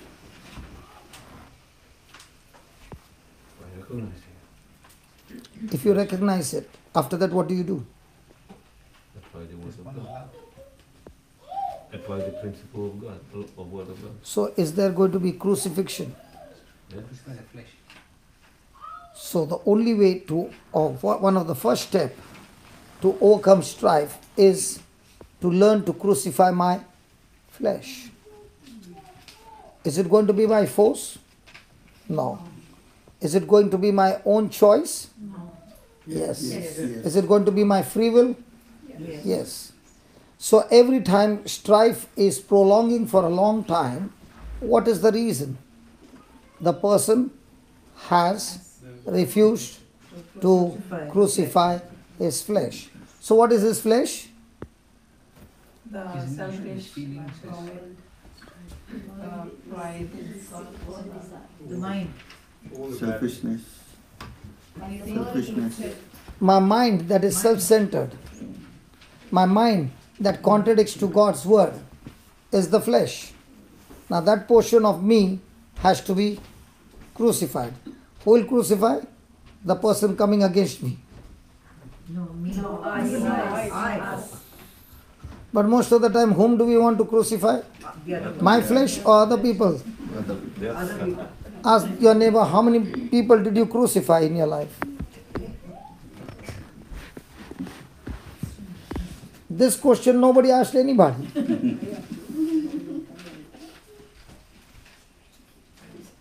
So every day do we crucify our flesh or we want to crucify other people's flesh? Other people. Do we enjoy in crucifying other people? Oh yeah.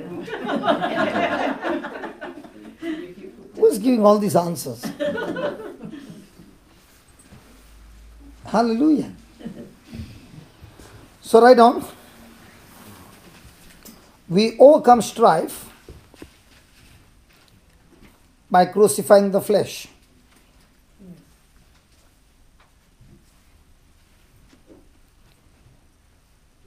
The flesh is a way of thinking. The flesh is a way of thinking that contradicts. The flesh is a way of thinking that contradicts God's word.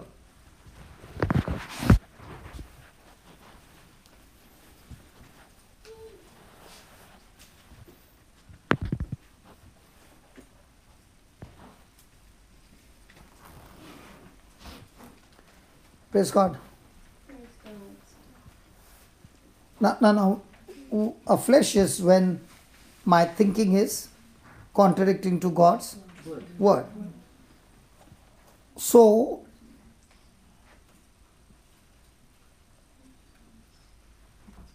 what is self-centeredness? always thinking about us, not others. So when a person is thinking about self, So, is it going to give birth to envy? yeah, Is it going to give birth to jealousy? yeah. Oh yeah. Is it going to give birth to greed? Yes.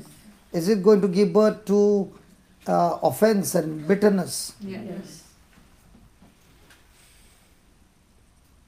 So as a Christian, am I called to be self-centered? No. No. So are you supposed to think about yourself for a moment?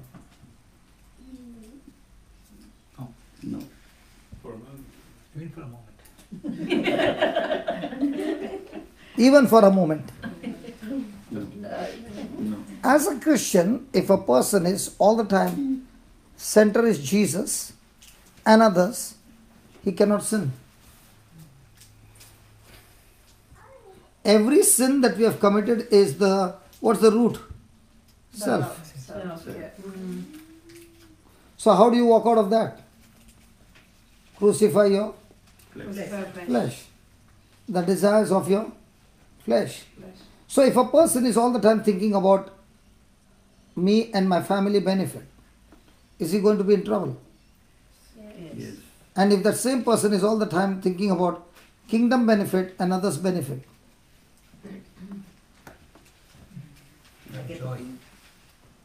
if a person is all the time thinking about I am comfortable but she is not, so let me become uncomfortable to comfort her, can he fall into sin? No. But when she is there comfortable and I am uncomfortable, I want to see how can I get my comfort and Discomfort her. Rosie, No worries, brother. I'm just giving an example. That's all right. Okay, I'll take Linus now.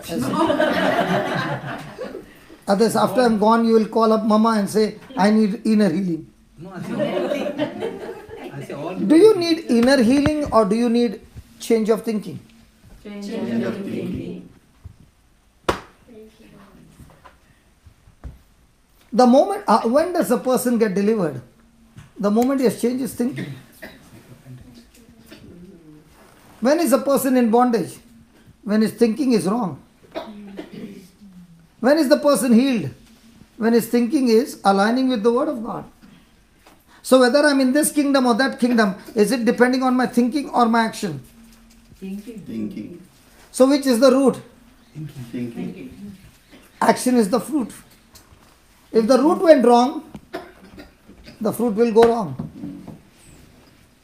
So is the gospel changing your action or changing your thinking? Thinking.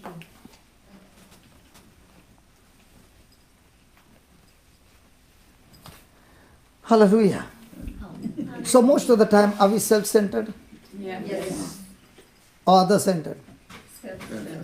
That's why there is always lack. But brother, Hmm. when you live in a family, Hmm. okay, for example, a wife wants to help others or go to their others' needs and be there for them and help them and all that.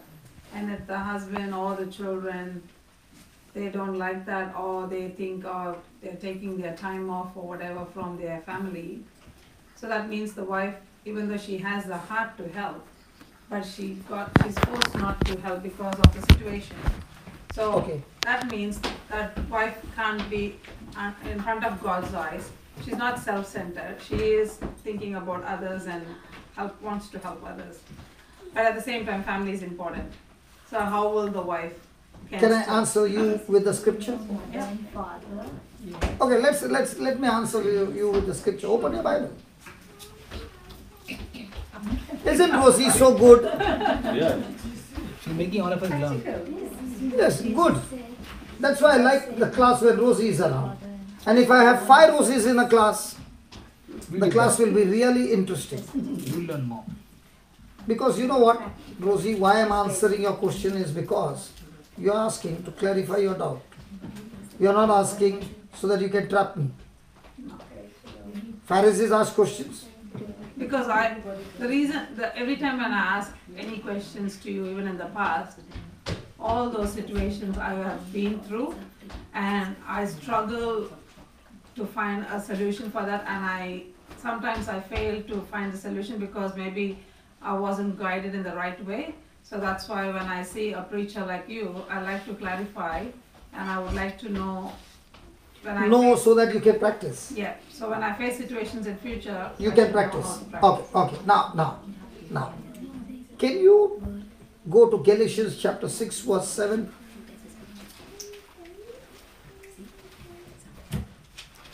Walk in this room. Galatians chapter 6.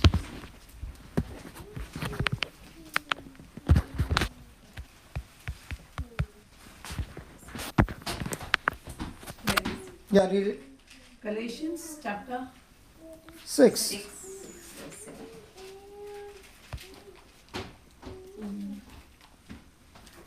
Be not deceived.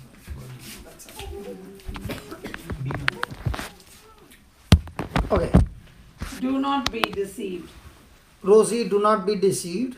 God is not mocked. God is not mocked. For you reap whatever you sow. For you reap whatever you Sow. Now sit down there. You reap whatever you Sow. You reap whatever you Sow. So if you want kindness, what should you give? Kindness. If you want love, what should you give? Love. If you want forgiveness, what should you give? Forgiveness. You will reap. Okay. I'll give you a real story. There was this lady who was doing ministry work. And one day, she happened to come home late. And her husband was furious. He did not open the door. And it was a winter night. if she stays in the car, she'll be frozen to death. He would not open the door. Now what should be her attitude when the husband is not opening the door and she is in the car? She would be very upset with the husband for She'll not be opening very upset with the husband for not opening the door. Yeah. Will she be screaming, Yeah. yelling, Yeah. showing her attitude of a Christian life? Just use a mobile phone to ring. Sorry? Use a mobile phone to ring. Mobile phone to ring. Now this was long, many years back. This would have been about 60, 70 years back.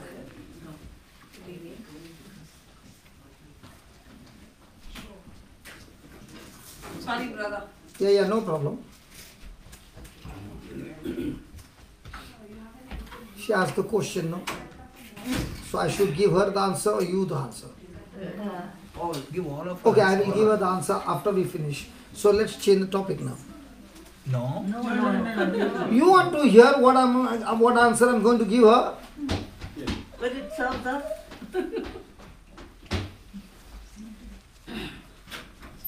Did you all understand now? Yes, you understood. Finish. Did you all understand? Yes, you understood just Yes, now. praise God.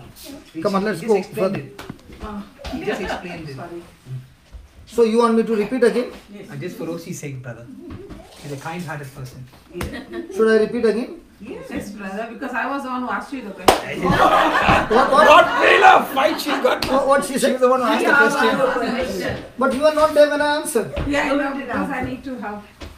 You just now said when we have to be. Okay, that's why I'm going to answer this question. Okay. Now she is there in that winter night.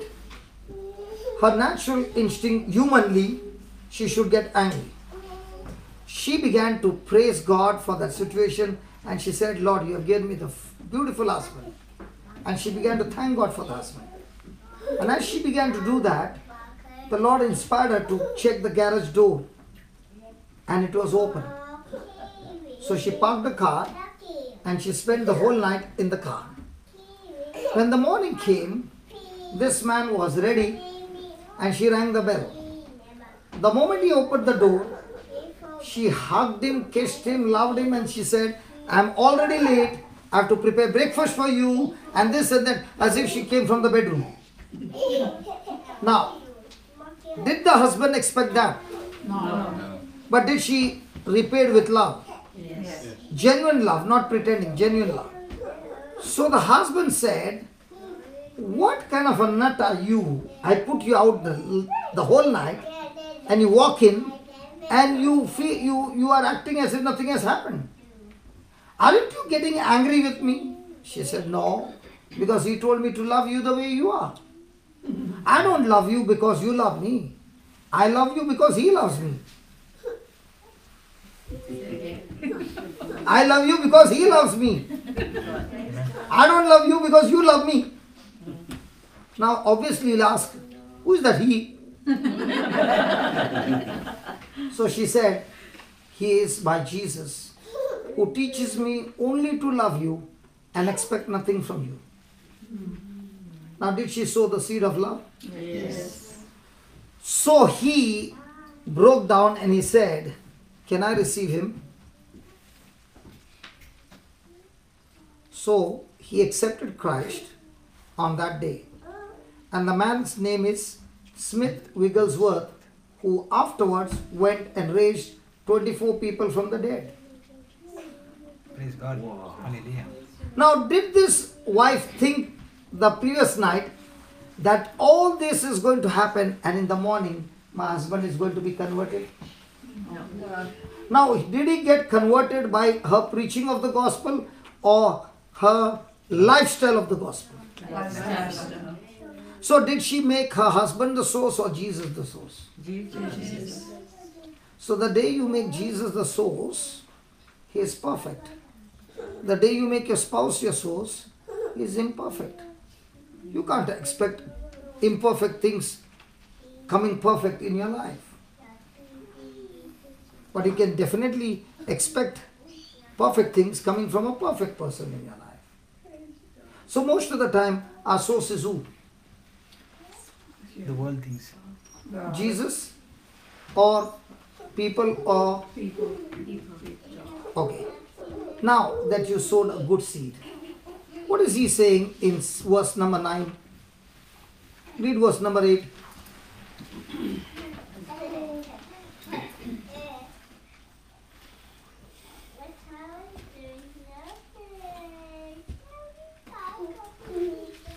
For he that soweth to his flesh. Let her read.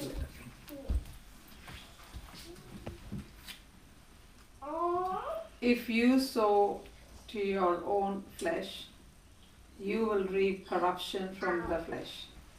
But if you sow to the Spirit, you will reap eternal life from the Spirit.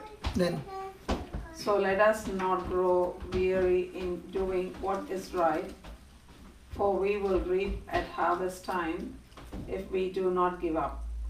so you read what is that? You read, brother? Listen to this. For he that soweth to his flesh shall of the flesh reap corruption. Okay. Then, But he that soweth to the Spirit shall of the Spirit reap life everlasting. so did the husband sow in the flesh? Yes. Did the wife sow in the flesh? No. Did she sow in the Spirit? Did she retaliate? No. Did she retaliate? No. No. Did she continue to act in love? Yes. Yes. Then.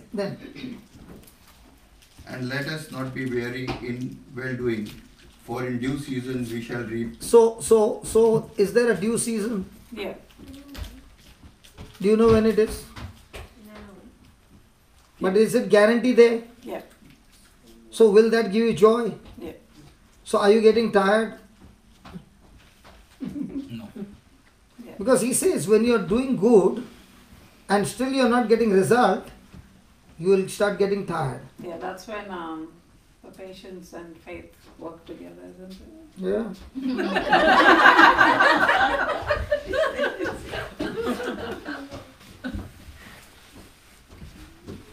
Praise God.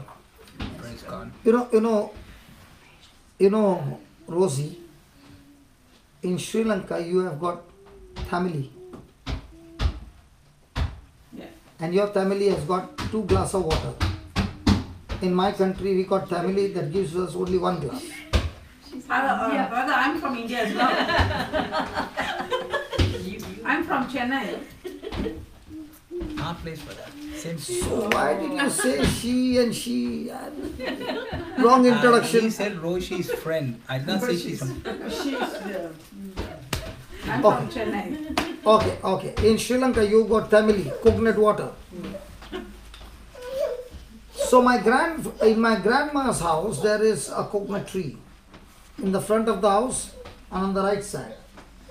I'm going to tell you the real story, but I don't know how many will believe. The front side, when I was small, they used to wash utensils outside the house. With all the food remaining would go to the coconut tree, and they would never use soap, but they would use ash. Yeah. Yeah. Thank God, two people are believers. No, my grandma's house too, they used to do that. Okay. And on the right hand side, there used to be a stone where they used to wash clothes, beating on it, and the soap water would go to the coconut tree. Yeah. So those 2 were the fattest ones. But the real, that is what I'm asking you to believe. All their life they got that. But if you cut the coconut and you see the water, there was never a soap water. True. But what did we give? So water. And in front, even though the water was black with charcoal, the water was clean and sweet. You all will not believe, forget it. Can you believe that? And sometimes the dog also came. And then also the water was not stinking. Yeah. Do you believe that? Yeah. Of course. If the coconut tree can turn charcoal water into sweet water, soap water into sweet water, what about us who have the Holy Spirit? Amen. And how many coconuts did Grandpa put? 2 coconut seeds. grandpa went, mom went, even now that tree is giving still coconuts. So the day a person understands that when I sow the love seed in that relationship and continue to sow, my due season, the harvest will surely come. Amen. Thank you, Jesus. So can a Christian ever be broken? No. The harvest is never depending on God. The day you realize that, then your whole thing will change. My harvest never depends on God. That's what Jesus said. Is the word of God a good seed? Yes. But can that seed become powerless? Yes. When? When the soil is not accepting the seed. So is the harvest depending on God or the harvest is depending on my soil? But what is our prayer? God, you give me the harvest. Is saying, I can't. My system says, I give you the seed, I give you my spirit, I gave you my name, I gave you my power, I gave you everything that you need. Now you use the recipe and make your harvest. Because our prayer is, God, you please give me. And he says, no, the system doesn't work that way. The system works, you plant the seed, in due season, you reap the harvest. So how do I know my future? If every day I am planting excellent hybrid seeds. What is an excellent hybrid seed? Linus is a good friend of mine and I do good thing to him. It's a common seed. But there's another person here who is irritating me and I'm doing good thing to him. Now I've planted excellent hybrid seed. Now will my harvest be small or big? Big. So who are your excellent blessers? The ones who come against you. Amen. Thank you, Jesus. The ones who are coming against you. Because these are the ones who give you an opportunity to plant the best seed. So from now on, are you supposed to pray, Lord, take this person away? No. Or you are supposed to say, Lord, get some 10 more.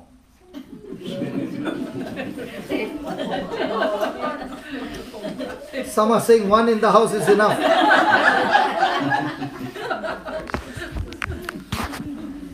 Hallelujah. See, if you understand the system, now you are ready to play the game. If you don't understand the system, you are playing what others are doing and coming in with the same harvest. If you are going to put salt in the coffee, will it ever become sweet? So you put salt and you start praying? No. You put sugar, and the coffee will become sweet. So every day with every relationship, your mouth is going to open. Before you open your mouth, begin to think which kingdom seed I want to plant. So will that decide your harvest? Yes. So now, will a person know the harvest? Yes. Yes. How?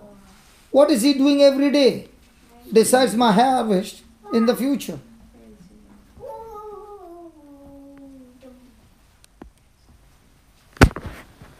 Thanks for your silence in the class. So once you know the system, are you all excited to play the game? Yes. That's all about the strategy. The reason why we are silent is we are thinking, we are reflecting on what you're saying. taking it all in. Yes. So we are absorbing everything. Give us time to absorb. No, it's on the YouTube. Okay. What you miss, you can go on the YouTube again. I'll tell you, you don't need to hear 10 teachings. If a person hears only one teaching, just one, for 1 month, every day, over and over and over again, he will have more result than a person listening for 10 teachings and remembering none. True, very true. True. Very true. I tell people, you don't listen. There are more than 5,000 videos. Don't break your head. Take one. 1 month, day and night, only one. That's why when I read the Bible, I can't read a whole chapter. I get stuck with one line. And that one line is enough for me to chew for a whole month. Hallelujah. Hallelujah. Thank you, Jesus. Thank you, Jesus. So you want to write down some more? It will help you.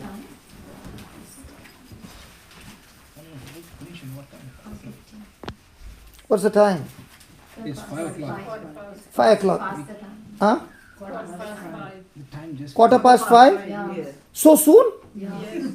You mean to say I spoke for 2 hours? Yes. He spoke for almost 2.5 hours. You are so good, aren't you? We are happy to listen, brother. If you're happy to. No, I have to go to 2 places now. But 5 minutes I can add. Does anybody need some healing? Quickly. That sister. Anybody, please. Please, somebody. Are you? Oh, very good. So let's do some healing. Yeah. What happened to your leg? Got a pain. Pain in your leg? The back and the front. Okay. Okay. We will have some exercise now. My sister with a maroon jacket. Can you please come here? Have you ever done surgery? No. No. Would you like to do? Spiritual surgery. He has got a problem in his back and he's got a problem in his legs. Yeah. Yeah. Yeah. Yeah. So you have to be a good boxer. So you have to punch him as hard as you can. Oh my God. I don't think you would like me to do that. With the word of God. Sorry, I thought you meant physically. Are you ready to do it? Have you done it before? Have you healed anybody before in your life? No. Are you a born Christian? Yes. And you never did even one? I prayed for people. But never got quick result. Not that I'm aware of. Okay, now I will teach you how to do it. Okay. Is it a deal? After that you will go and do it for others. Yes. Promise? Yes. Okay, what did we learn today? Let the weak Be strong. say, I'm strong. Yes. So by saying, you become strong. Okay. So he is sick. Let the sick say, And healed. I am healed. So your words have power to heal him. Mm-hmm. In the name of Jesus. Yes. Yes. Now when you are in the boxing ring, the gloves come and they kiss first before the boxing match. So now you are the boxer, he is the boxer. Okay? So we'll box that pain out of him. Ready? Mm-hmm. Are you ready to attack or pray? Attack. Are you ready to attack that sickness or pray to God for the sickness to go? Well, earlier I would have been ready to pray, but I think now I have to attack. Hallelujah. Thank Jesus. Give me a 5. Thank you, Jesus. If only everybody in the church starts doing that, my God.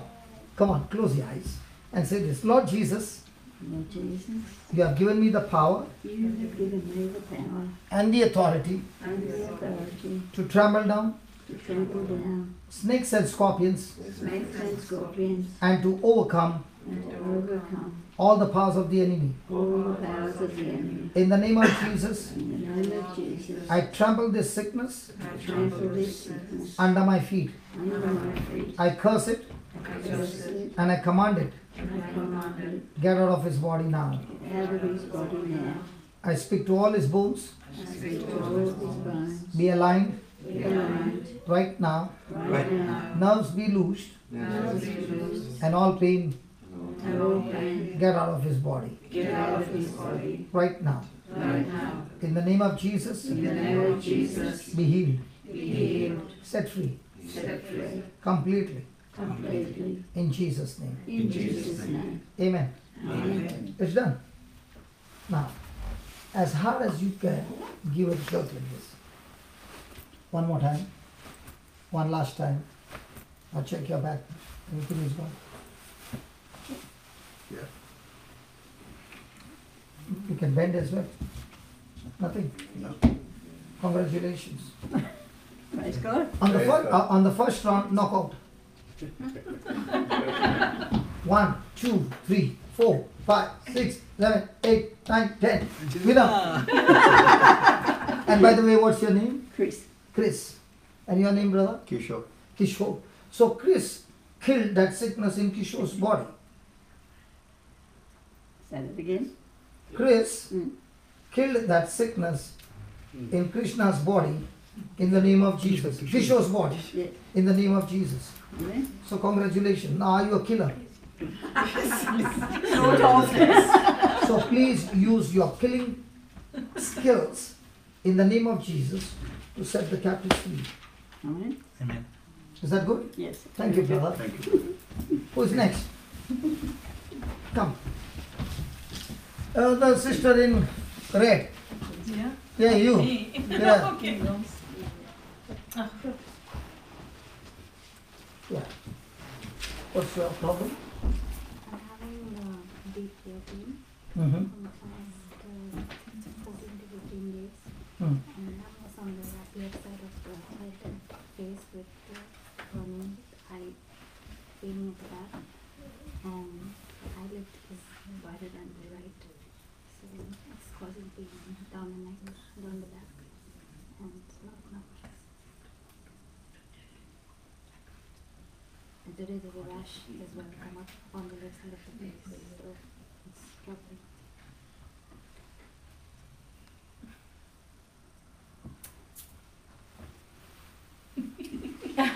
I like that before the fight. It is in Hindi movies we used to have that. Oh, okay. Before the fight. I haven't watched many. Okay. Are you ready to bash her face with the word of God to get that sickness out? Yeah? Okay. Close your eyes and say this. Lord Jesus, I've never done this before, I've never done this before, but I'm learning now. but I'm learning now. I'm baptized in you, I'm baptized in you, and therefore and therefore I've been baptized by the Holy Ghost. I've been baptized by the Holy Ghost. In the name of Jesus, In the name of Jesus, you spirit of infirmity, the spirit of infirmity, in the name of Jesus, in the name of Jesus, get out of our body get out of our body right now. right now. I speak to all our bones, I speak to all bones, muscles, muscles, tendons, tendons, ligaments, ligaments, cartilages, cartilages, all the nerves all the nerves, be loose now, be loose now, completely loose now. completely loose now. Joints Joints be lubricated be lubricated with the holy blood of Jesus. with the holy blood of Jesus. Thank you, Lord. Thank you, Lord. We overcome Satan We overcome Satan by the blood of Jesus by the blood of Jesus and the word of our testimony. and the word of our testimony. Your precious blood Your precious blood has destroyed this infirmity, has destroyed this infirmity, and this is my testimony. and this is my testimony. She is completely loosed She is completely loose. in Jesus' name. In Jesus' name. Amen. Amen. Amen. Amen. Now open your mouth and say, I am loosed in Jesus' name. I'm loose in Jesus' name. Say 10 times. Close your eyes. I'm loose in Jesus' name. I'm loose in Jesus' name. Say it like a soldier. I'm loosed in Jesus' name. Confidence. I'm loosed in Jesus' name. Loudly. I'm loosed in Jesus' name. I'm loosed in Jesus' name. Finished. Turn. Nothing. Nothing. Where's the burning? It's not there. Pain? No. Congratulations. And what's your name? Paulette. Paulette. Colette. Yes. Your name? Never. Nilafar. How did you feel bashing that sickness out? Didn't feel it at all. But it went. It went in. So is faith all about sleeping or believing? Believing. Good. Good. Congratulations.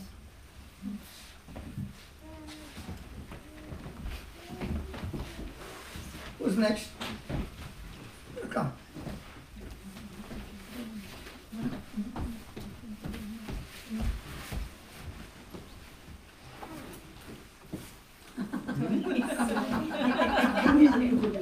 तुम calling all the top boxers.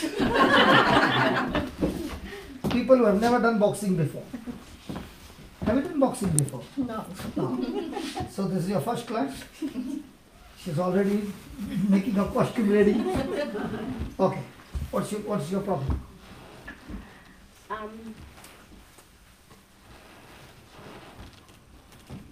Overwhelming of the Holy Spirit in my family. That's what I need.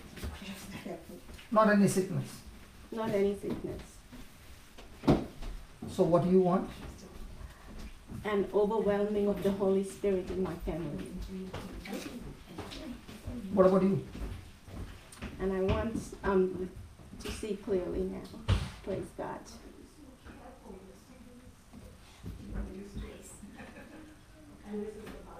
Okay. Hold hands. Just stand that side. Let us settle on the chair. Okay? Yeah. You close your eyes.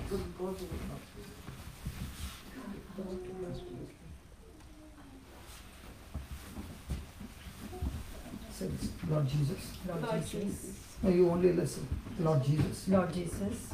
I'm anointed. I'm anointed. This baby This baby did not ask for physical healing, did not ask for physical healing, but for your love. but for your love.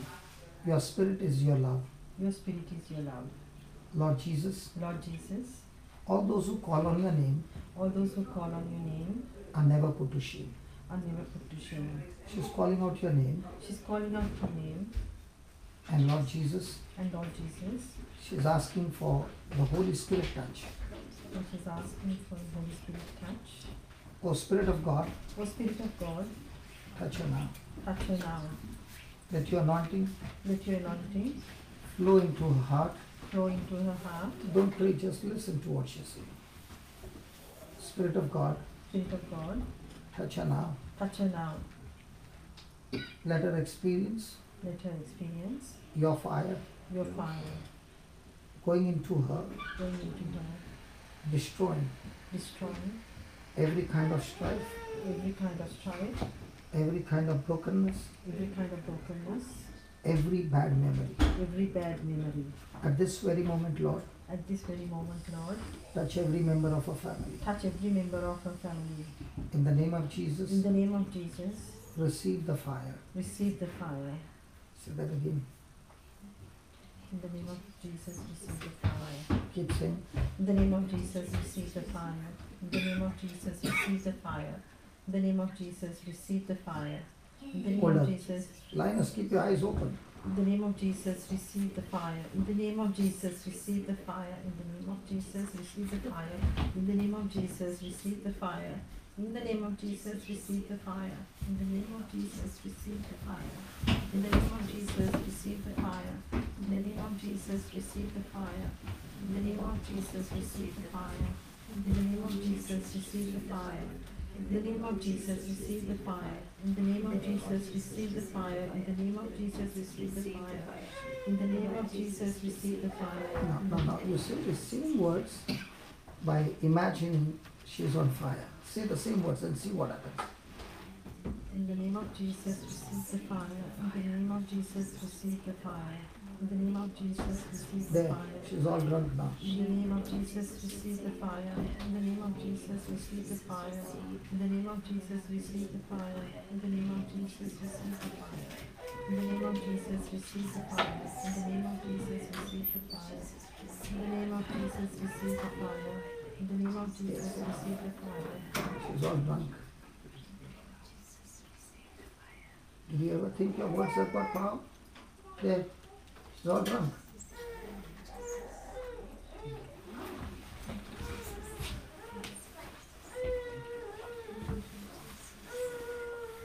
Did you ever think you've got so much of power? When she opens her eyes are you.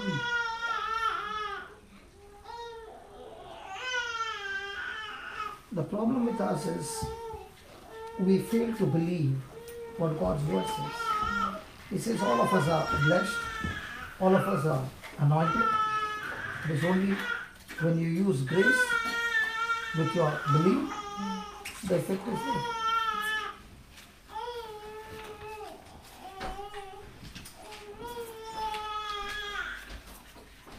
Praise God.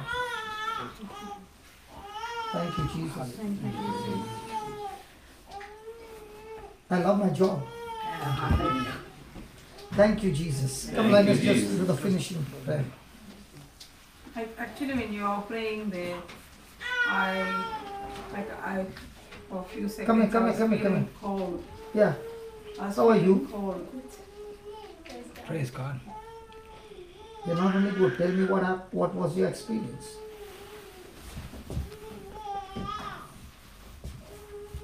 Well, I've been wearing spectacles for years, and I've been praying that as a proof of my faith that I will receive my sight, and I've received it. Praise God. And also, with my family, I was in a lot of strife, and my family has been healed. So, Praise God. are you willing to plant a seed of love? Absolutely. So you heard the testimony. Yes. From now on, does it matter how they treat you? No. No. Because your source is Jesus. And he teaches you only one thing. No more emotions. Only the love seed. Yes. Congratulations. Praise God. Congratulations, boxer. And what's your name? Sirini. Surani Michael. And yours? Sharon. Sharon. Praise God. And yours? One and only Linus. One and only Linus. Come on, finish. Come on, let's go. You know, just stand up for a moment and thank God for this time. Father, we thank and praise you, Lord, for this beautiful anointed time, Father. Thank you, Lord, as the word of God was ministered today, Lord. The truth that came out of your word, Lord Jesus, has set the captives free in the name of Jesus. Amen. Lord, we thank you and we honor you, Lord, for this beautiful topic on strife, Lord. Yes, Lord Jesus, each of us are going through different situations in our lives, Lord. And today, Lord Jesus, through the anointed preaching by Brother Johnson, you showed us, Lord Jesus, how we can stand strong on the promises of God. We can stay rooted on the promises of God. Every day walking in love and sowing the seed of love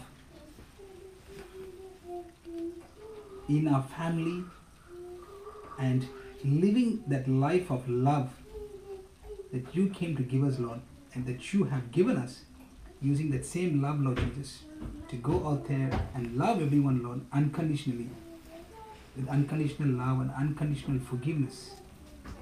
Lord, we thank you for this truth. We thank you, Lord, for ministering to each and every one of us personally, Lord Jesus, and showing us how to be victorious in every situation of our lives, Lord Jesus, using your word as a weapon, removing every stronghold of the enemy from our heart and mind, Father, in the name of Jesus. Lord, we thank you and we praise you and we honor you, Father, for every one of us here, Lord Jesus, are today filled with your love and your forgiveness. And as we go out from here, Lord Jesus, we will be witnesses to your word, Lord Jesus, and be a light to that situation, Lord Jesus, and be a salt to this earth, Father. In the glorious name of Jesus, we pray. Amen. Amen. Amen. Amen. Praise the Lord.